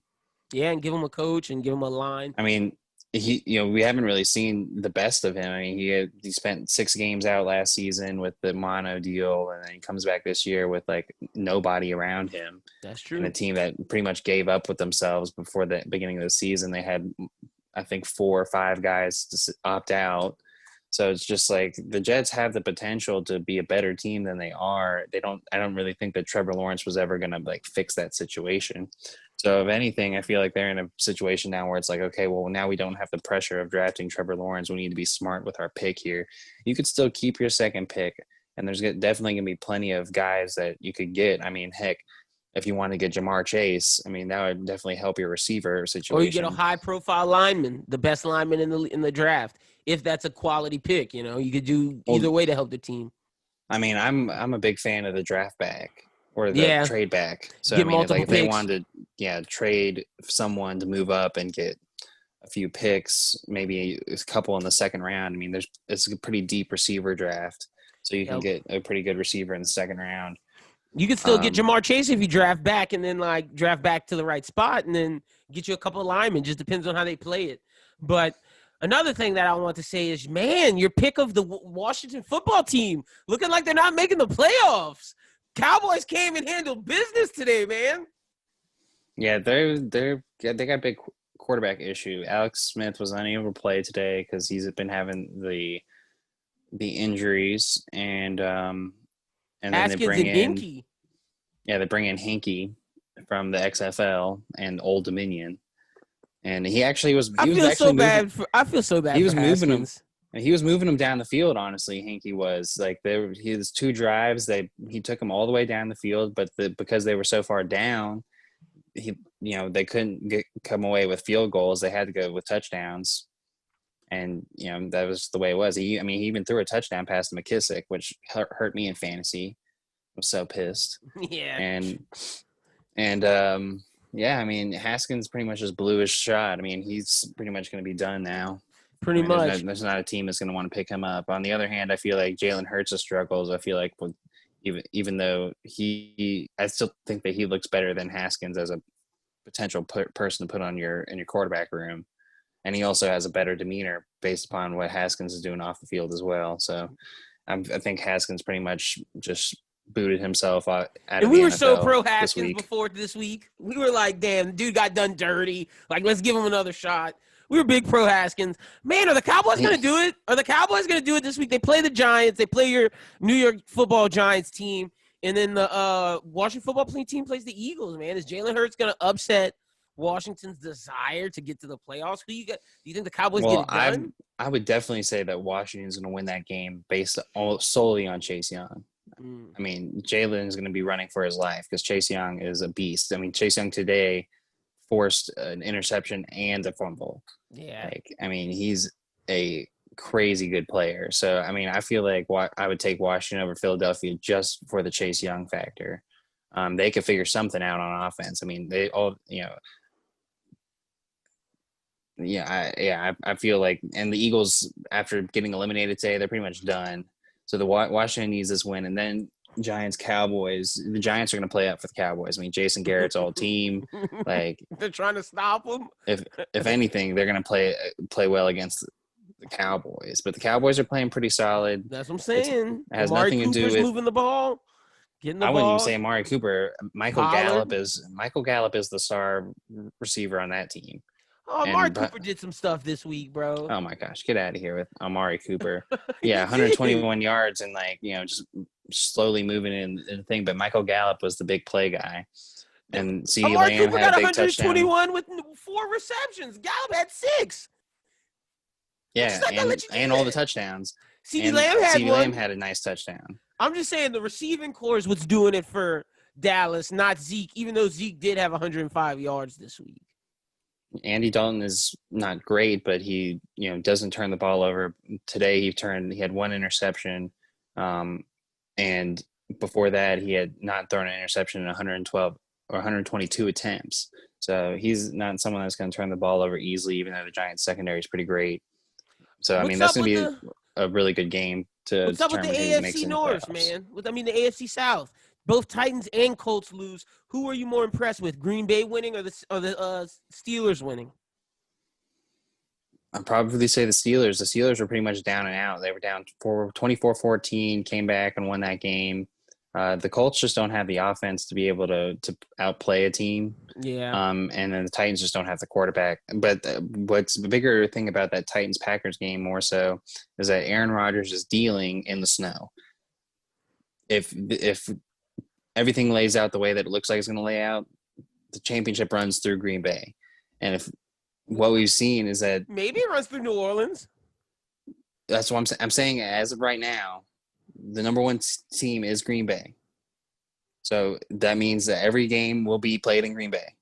Are they the number 1 seed? Yes, in the NFC, because they beat the Saints head up, and they have the same record. And the Saints are 11. Or actually, no, they have a better record. Yeah, the Saints are 11-4. Damn, Saints. So can Drew Brees perform like that in Green Bay? That's the question. I think that Tannehill's fine, but obviously he couldn't perform in the cold.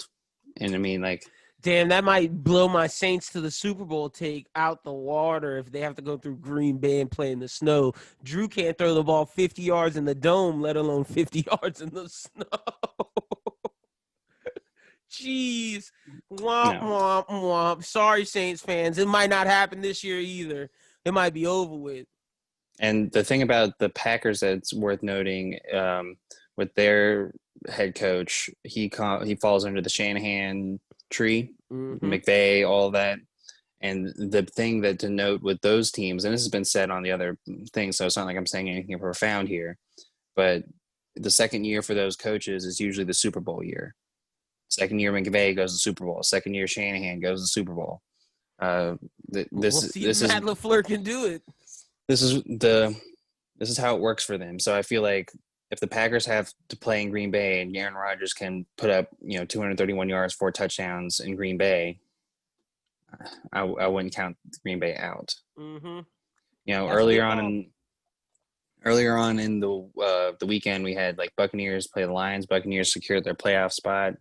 I don't think Tom Brady has showed he can play in the snow, so that could be something to watch. I just don't think the Bucs are going to do it, man. Unless Brady's just about to pull out the Brady magic and secure his place as GOAT. Because, like, if he was with the Bucs, then, like, because that team's not that good. I know they beat the Lions 47-7, but, like, I'm counting them out. I mean, I wouldn't count out the Bucs, but I wouldn't pick them either. I'm counting them out. I think the Seahawks have a better chance with their trash defense. They're another team who can play in the snow. Mm-hmm.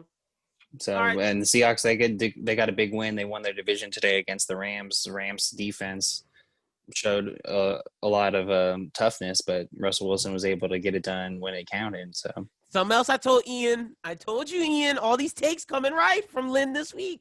I hope you're hearing this. All right, Schubert, let's pick our games that people should watch for in Week 17, final week. Even though I do think the Bills are going to bust the Patriots up and Josh Allen's going to secure my fantasy victory for championship week number 1. He's going to secure it. I'm down 10 points. Josh Allen's going to go get 40 points and throw to like Cole Beasley and the other guy, not Stephon Diggs.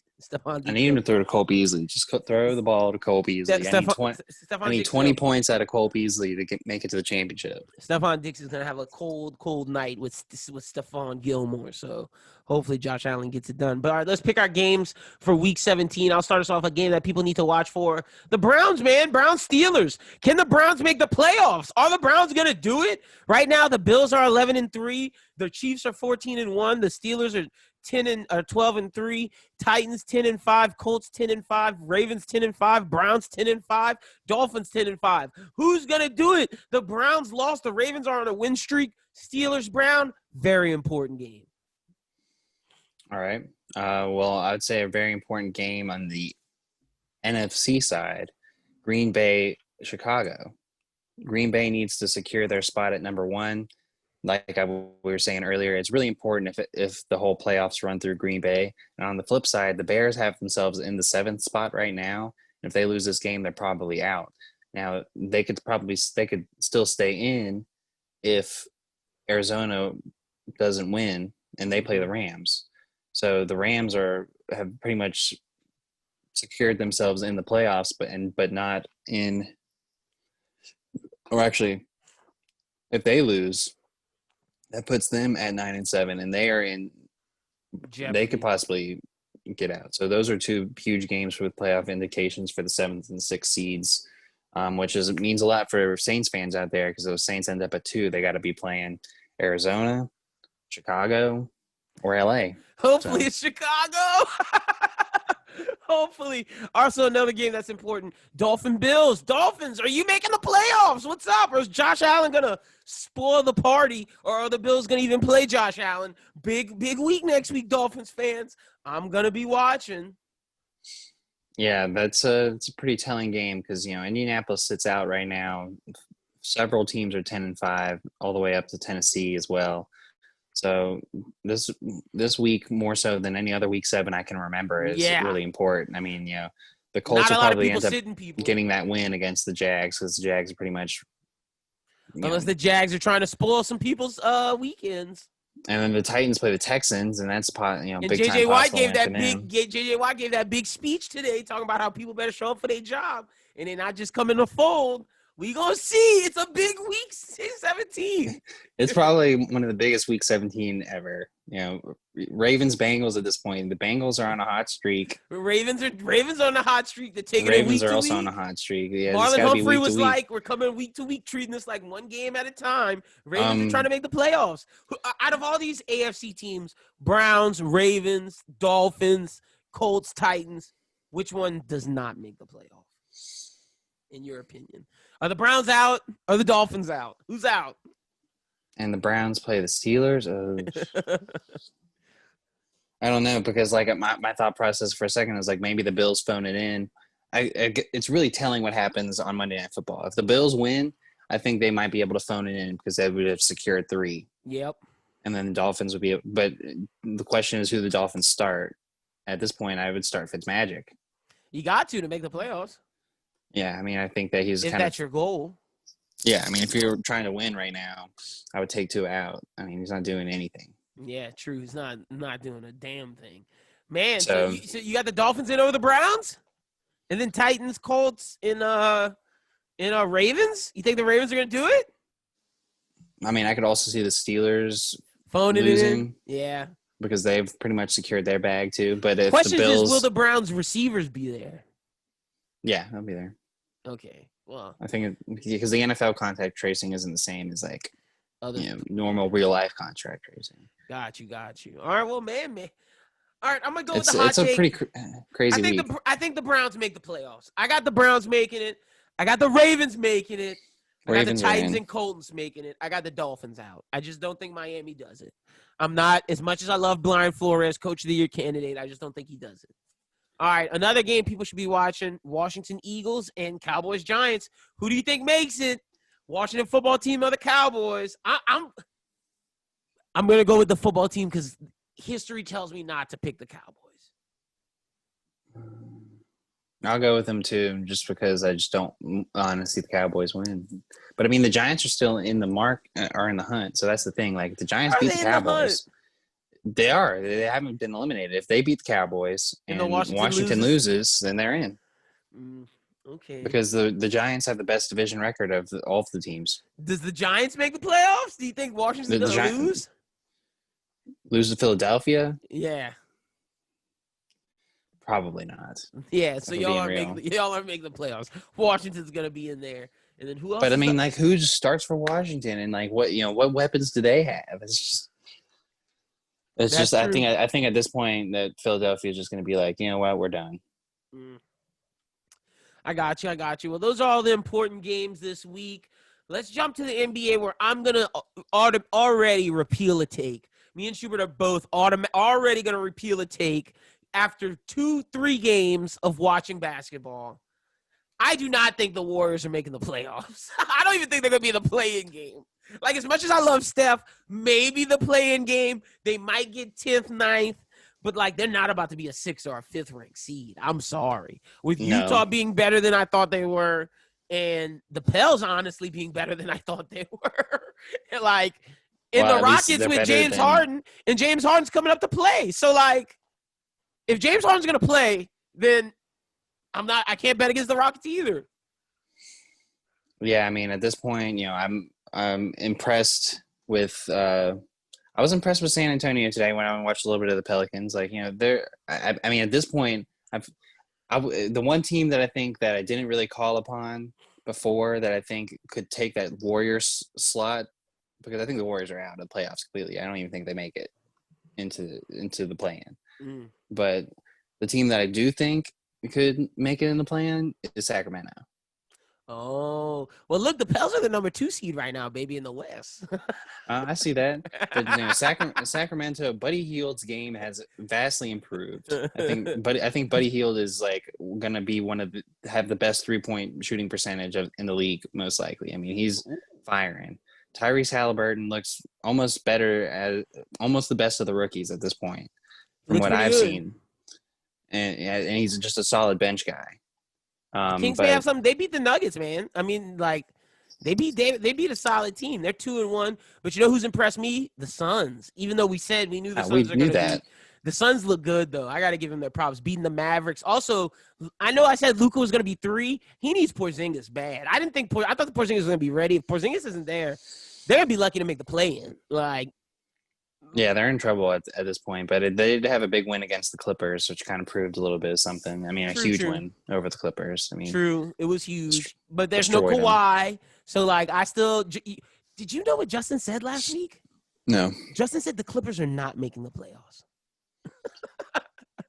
I mean, I wouldn't say they wouldn't make the playoffs, but I'm still holding to the fact that I don't know if they're a top 4 team right now in the West. But me and you still think they're making the playoffs. He said they're not making the playoffs. They're not making the play-in. Justin is crazy. No, that's crazy. Like, they're definitely going to make the playoffs. Crazy. They're definitely going to make the playoffs. And Ian was trying to, like, side with him. I was like, Ian, you're nuts too. I can see where people need to get off the whole Clippers bandwagon, because, like, they lost a lot. They really did. And I don't think that Tyronn Lue is some, you know, vastly great coach that's going to, like, take them to the promised land. So, you know, I think that, you know, and for the fact that Paul George has been the driving force between their 2 wins, I think that's suspect, because, like, you know, Paul George, you know, playing good in 2 regular season games, and the Paul George that I saw in the bubble last year, like, you can't lean on that. Also, what you think about the Bucks? 1-2. Lost to your Knicks. I'm not surprised. I mean, what do they have? They have nothing. They have Giannis. You're clowning. They got Giannis, Chris Middleton, and Drew. And Drew didn't perform, man. Drew against the Knicks had 8, 5, and 4. Jesus, Drew. Well, what a New Orleans stat line. If it's the same Drew that I saw on the New Orleans team last year, it doesn't surprise me. I mean, if anything, he just got older. I'm jumping bandwagon so fast on the Drew Holiday. Pels are looking good, baby. We're looking good. We got the Bucks looking like they made a mistake trading Eric Bledsoe. That's all I'm gonna say. The Justin take that I will jump on with right now is I think Atlanta's going to make playoffs for sure. Oh, well, Justin had him at 9 actually as the play-in game, 8 or 9, because that's the playoffs. Both me and Justin have the Wizards high. Like, I believe in Russell Westbrook and Bradley Beal. I do too. I mean, they started off 0-3 so far, but I think they're just starting to get their bearings. Yeah. And Russ hasn't played bad. I mean, Russ has definitely been firing. It's just like you got a lot of other pieces that need to get rolling there in Washington. But I feel pretty good about Atlanta. I think they're going to make the playoffs for sure. Also, the Pacers looking good too. Pacers look great. You know, Cleveland and Orlando being 3-0 right now is not going to stand for long. Nope, not at all. Boston's going to win some games. The Nets have looked great too. No, the Nets have looked great. I think the Nets might be number one. Yes, your KD for MVP take's not looking crazy right now. That's why I'm saying it, man. Like but Kyrie's been playing pretty. That's the thing. That's what I told you. I was like, Kyrie's been the one that's going to lead them. KD is going to take over in the playoffs. Now, the one thing I will say to the Pelicans fans out there is that you guys were, trying to talk up this Toronto victory, and I don't think it's a nice vic. Oh my gosh, it's a nice vic. We only lost to a finals team. So, my bad. 2-1. I'll take it. Who playing next? And also, I don't think any player on the Pelicans today, except for maybe BI, hit more than 1 3. I think Lonzo hit 2. I'm just saying. And how many times is he going to do that? And I got to give my boy Zoe his props. Zoe been balling. Zoe went. This was the first night that Zoe had over 10 points. That's false. That is false. Hold on. I'm about to give you the Pelicans stats. Hold on. That is false. Now you got me. See, because I'm big on the Pelicans bandwagon right now because we are looking immaculate. We're looking good. Steven Adams, little spacing issue, but it's okay. We've been managing. Watch, hold on. I got to pull up the Zoe stats. All right, I'm going to give you the Toronto game first. He had 8 points in that game. Yeah, more than 8 points in the Toronto game. Hold on. Give me the game info. Where's this at? See, I hate NBA.com, bro. Like, don't give me this nonsense. Give me the box score. I just want the freaking box score. You're looking in the wrong places. Hold on, bro. I got it. Here we go. Box score. Nah, I'm not in the right place. Hold on, let me get out of this. I'm not in the right place.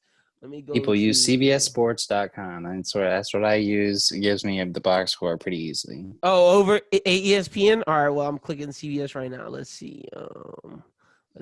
Schedule. Like, all this London looking around, I bet I could find it right now.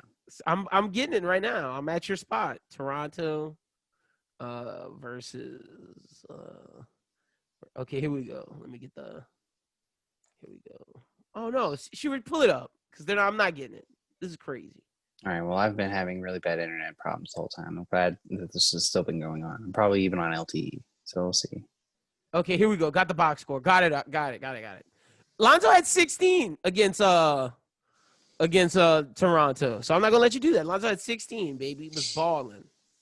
All right, well, then he had 8 in the next game because I remember seeing that he had 8. He might have had 8 against Miami. It might have been 8 against Miami. I'm not gonna even lie. Zion had 32 though. No, I mean Zion's been playing great. I mean, yeah, he had a double-double. He had a double-double to against the Spurs. So, even though I think against the Spurs that was his weakest game because I think Zion is getting through the growing pains of like, okay, you're a star kid. I'm now not going to guard you like we guarded you last year. You're getting double teams, and we're sending a big man at you every time you go to the rim. So Zion's going to have to learn how to adjust against, like, big men double teams at the rim because he's getting his 6'8" guy who he can muscle to the rim, but then Jakob Poeltl, big 7-footer, plus the 6'8" guy are meeting him at the rim, and he's having a hard time scoring over him. Yeah. Well, that's something he's going to have to get over. It's going to be a big game this week for them. They play Phoenix on Tuesday, and that's going to be huge. Yeah, on TNT game, we're going to look, if we can win that game, Pellies. I know it's early. Brooklyn was like, bro, you're 3 games in. Like, chill out. Like, but like, yo, I'm hype. Brandon Ingram looks like a killer. Zion looks like Brandon Ingram and Zion look like stars. And Steven Adams been looking good, like a top 5 center. So if we have a top 5 center, Brandon Ingram and Steven Adams, and then Eric Bledsoe being a defensive stopper with Lonzo Ball being a third option, being a true third option, getting 16 points, 8 assists, and 8 rebounds. That's a playoff team. I mean, what I would like to see from the problem Pelicans is the depth. Like getting into I was about to say, like, their depth, just put them in the game. Like, at this point, if I'm Stan Van Gundy, I'm like, you're not even, like, putting any of these guys in the game. But, like Jackson Hayes played horrible tonight. Like, Jackson Hayes hasn't been looking good. I think he's scared to play Nickeil because Nickeil really ain't been looking good. And JJ's an old man. We can't expect JJ to hit all the time. Like, tonight he was off. If JJ would have hit tonight, we would have blew out San Antonio. But I mean, JJ was on for Miami. For Miami, so it's like, Josh Hart's our best bench player. Oh, 100%. By far. 100%. Yeah. But I mean, you need to find someone that's going to be able to come in and whether it's Gabriel Thornwell, somebody. We got to try Gabriel. We got to try. Melly didn't even touch the floor tonight. Melly didn't get no PT because Hayes ain't doing it, bro. Hayes is not doing it. I've seen a lot of people trying to trade him. I saw like one trade today where they were considering sending him to I think New York. And in a 3-team trade with the Cavs, and the Pels will end up with the Nance. I wouldn't mind Nance. Nance can kind of stretch the floor a little bit. I think that would be a good pickup for them, honestly. Nance is not bad. But if they were trying to play to win now, or we trying to play to win the future, it's just the people who think Jackson Hayes could turn into something. But he's not fitting his team right now. He wasn't playing. He wasn't looking too hot.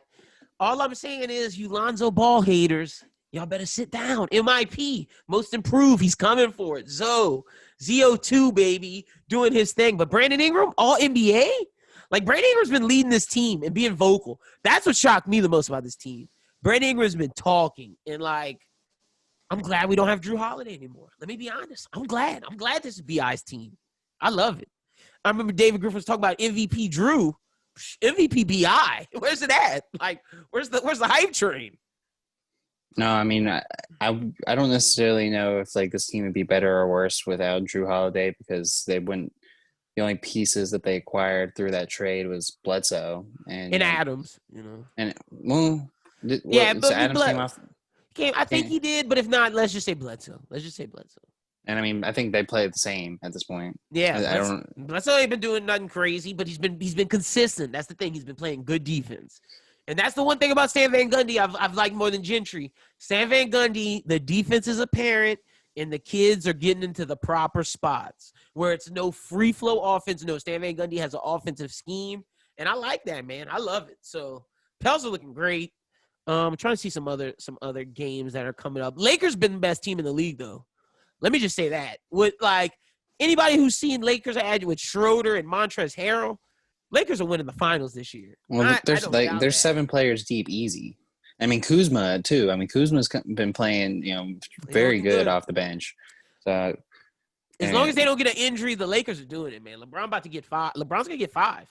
It's going to be interesting for you Jordan debaters out there. LeBron might do it. I am not opposed to say LeBron James gets 6 between this year and next year. With Anthony Davis, he could do it. LeBron and AD are in a position that they are the next great Laker dynasty. duo. Yeah, facts. And it's crazy that I'm like saying this, but got to call a spade. But I like your Kings take. We're going to see if that. I'm glad we rescinded our Warriors take. Doubling down on KD. What's up with your boy LaMelo not playing? They haven't been getting him a lot of PT. He's been coming off the bench, getting like 14. Like today he had 20 minutes. Like he's not getting a lot of PT. What are they bringing the rook along slow? I guess so. I mean, I have to really analyze the rookies at this point. The only one that I've really seen that I've been impressed with is Justin's guy, Tyrese Halliburton. I mean, he's the only one that I've seen play in the game. Should they beat the I've Suns? been impressed with. I mean, crazy. Yeah. Like who was balling? De'Aaron though. De'Aaron's the one that was balling for that game. Buddy Hield at 14. Nice. But it's been De'Aaron Fox. Crazy. They beat the Suns. I'm loving the Suns too, man. With Chris Paul and Devin Booker. That's again what I'm saying. Like, got to do better. You gotta keep an eye on the Kings. Like the Kings are a team, to watch out for in the West. But I mean, just to be in the play-in situation. True. John Wall hasn't played yet. Okay. Well, he's had situations off court. Oh, it's been up with him. I think that he and Cousins both had, for some reason, they weren't allowed to play on Saturday. I know that for sure. I don't remember what the whole deal was, but they weren't allowed to be on the floor. That's why they didn't win. Because I was gonna say, if John gets on the floor with James, they should be able to win. We're gonna see. But right now, hot take: Pels are dominant. Suns are looking good. Kings are looking good. Lakers best team, and then in the East, we don't know what's up with the Bucks. Schubert's doubling down on the Hawks. I'm doubling down on the Nets. And I'm doubling down on the Hawks that they make the playoffs because I feel like that was something that we were suspect about. But I mean, Trae Young's been he's been balling, man. I mean, he had 2 games where he scored 36 or 37 points. All right. I'm not there yet. They played the Grizzlies. Who else they played? They played the Grizzlies and they played the Bulls. The Pels wins better than those 2 wins. You want to talk about that Toronto win? Talk to me about the Grizzlies and the Bulls. Like, well, I mean, those I'm also not saying that wins. I'm also not saying Atlanta's like top of the league. Oh, okay. But I'm not saying the Pels are either. I'm saying the Pels are like mid-row, like 5, 6, 4, maybe. B.I. Zion, baby, I'm buying it. I'm buying the hype. Brooklyn told me not to do this. I would definitely get on the train that I think both of them are making the All-Star game. Ooh, Zion making the All-Star game? Some people they've been rumblings of that on Twitter. We're gonna see. Well, I mean, like just for the sheer star factor of it, True. And then obviously Bi is the star of the team, so and he would be a 2nd-time All-Star at that point. So and I the think fact that, like you said, Zion's been averaging like 30, upper 20 points, man, he's been killing. I'm loving this. The most recent game against Spurs was his worst scoring performance, and he still got a double-double with 11 rebounds, out-rebounded Steven Adams. So I mean, like, that's a fact. He's still playing solid. He's healthy. No fat Zion jokes this year. No, another team that I've been kind of surprised by is Philadelphia. I thought it might be a train wreck because they're trying to figure out what they want to do, but they're playing all right. Doc Rivers, I told you. I knew Philly wasn't going to be bad. Doc Rivers figuring this team out. You got Embiid looking dominant, Ben Simmons doing his thing, and Shake Milton being the shooter. I'm liking it. Now, on Christmas Day, I did watch that Boston game, and I did not. Whoop their ass, bro. I was like, what is this Boston Celtics team? Boston is missing terribly Kemba Walker. Yes. They need a point guard because Tatum is not getting it done right now. They need their point guard to set it up. It's not Marcus Smart. They are missing Kemba Walker. Jeff Teague's not getting it done. Boston needs that bad. Like, sure, Boston had that one win where Jason Tatum hit the bank 3. Congrats, you're lucky. And like, I don't know, man. I don't know, but you're right on Indiana. Indiana's good. That's who I'm doubling down on. You double down on the Hawks. I'm gonna double down on Indiana. I do think that I want to keep an eye on Cleveland because when you look at Cleveland's roster, they have a lot of youth. You're saying keep an eye on Cleveland with Colin Sexton and Garland? That's what I'm saying. Like, they have a lot of guys that are based on potential, and I feel like Colin Sexton is a solid middle of the road kind of player. Like if Colin Sexton, yeah, I'm saying like if Colin Sexton was on like a good team, he would be like if Colin Sexton was on the Bucks. High on Colin Sexton, are we? Oh well, yeah. So, but I mean, like looking at the Cavs, you got Andre Drummond, who I think is still a solid player. Yeah. Garland and Sexton. Kevin Love and his age. I mean, he's got a little injury issue right now. They've added Isaac Okoro, who as a rookie, so you got to figure out how he's going to play. Cedi Osman been balling. Cedi Osman's been playing well. So I mean, like, I think they have some players that are worth giving them a look, but I'm not saying that they're going to like be world breakers. Damn, but like, imagine really been playing good, crazy. But imagine if the Cleveland guys that are playing right now are playing okay, and then they find a player to ship themselves to Cleveland. I mean, they could contend, but maybe. I mean, it's just because the East is so weak. You got me wanting to watch Cleveland versus the Knicks tomorrow. Marquee game, Knicks, Cleveland, 6:00 league pass.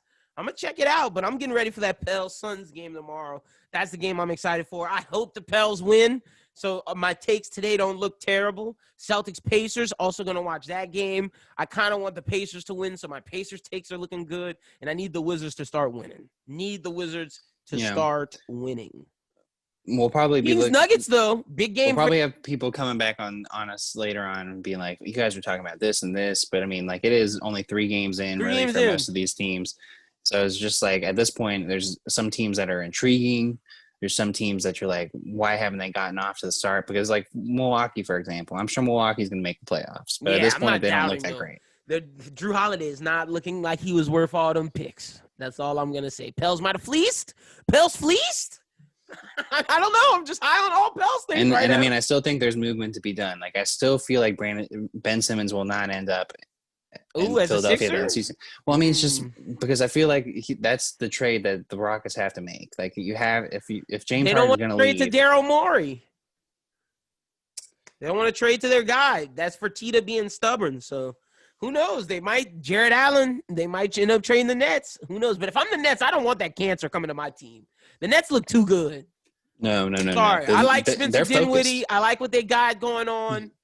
KD's focused. Yeah, And he's got Kyrie focused. he does, And, and like, he has don't- the do not team bring- buying in. Like I Do love not bring when James KD Harden was like, to town because James Harden will be going to every Brooklyn strip club that he possibly can. and trying to just stop the ball rotation. Like what I loved about the Nets was KD and both KD and Kyrie passed open shots to like Dinwiddie and Joe Harris, and they both passed them back. And both times KD and Kyrie were like, "No, y'all shoot. Like y'all don't have to just keep giving it to us. We are playing team basketball and like getting their team involved." And Joe Harris started knocking down shots. I love that. Like Joe Harris is a great 3-point shooter. Like y'all are a team. Like I just love the Brooklyn energy right now.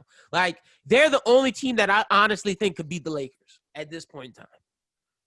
Yeah, I think I could see that. The depth is, I guess, a little bit of an issue because I feel like Well, I mean, once we get, you got Karis LeVert, Dinwiddie.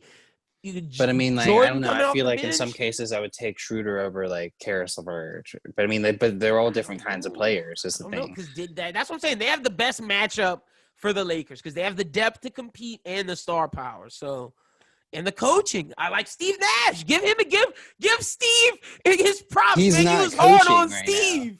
You was He's hard not on coaching. Steve. I'm still hard on Steve because I'm not convinced that he's coaching. Like I'm convinced that You think it is KD is D'Antoni? out there doing his thing. Oh, I mean that's possible. I But feel like this is even Kyrie backtracked to Steve. Tyronn. I feel like this is Tyronn Lue and LeBron. Like LeBron's out there being like, Tyronn, just take a seat. Don't do You know, that. Because let me do even my Kyrie thing. came back and said his Steve Nash takes was wrong. Kyrie said, no, Steve's been a great coach. I was wrong. I didn't realize. That's all I'm saying. Give Steve his props, man. Steve got these boys looking good. That's all I'm saying. You thought there was going to be a dumpster fire. Like, let's be honest.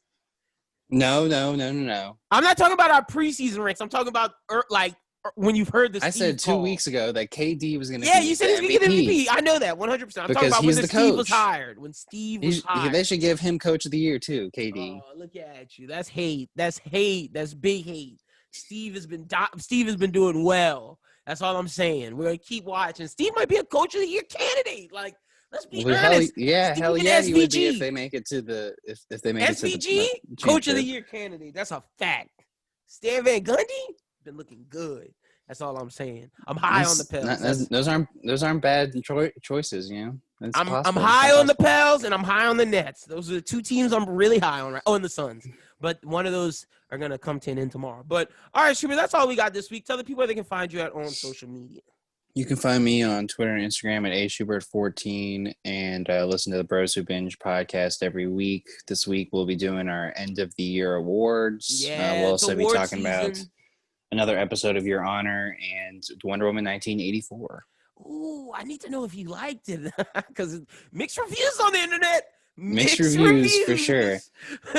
And honestly, my girlfriend is making me rethink how my rose-colored glasses, because there were some rose-colored moments in that movie. There was a lot of rose-colored moments. Like one of them in particular with the jet that tugged at my heartstrings. But my girlfriend was like, "You mean to tell me nothing happened? Like nothing happened?"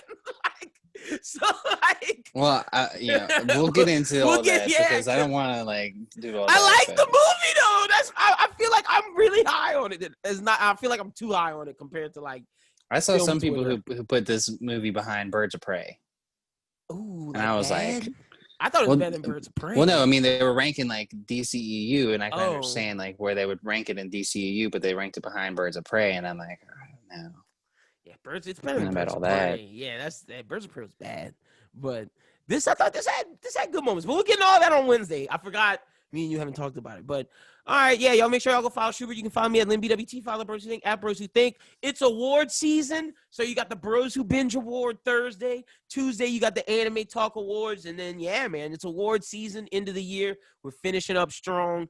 That means next year we're coming hard. There's going to be a late nights with Lynn this week sometimes. So follow us on twitch.tv/Bros Who Think. Some manga content, of course. Subscribe to the YouTube. But other than that, that's all we got this week. For Schubert, for Doom, for Brooklyn, for Chrissa, and for Grogu. My name is Lyndon. You guys have a great one. We will talk to you next week. Until then, peace.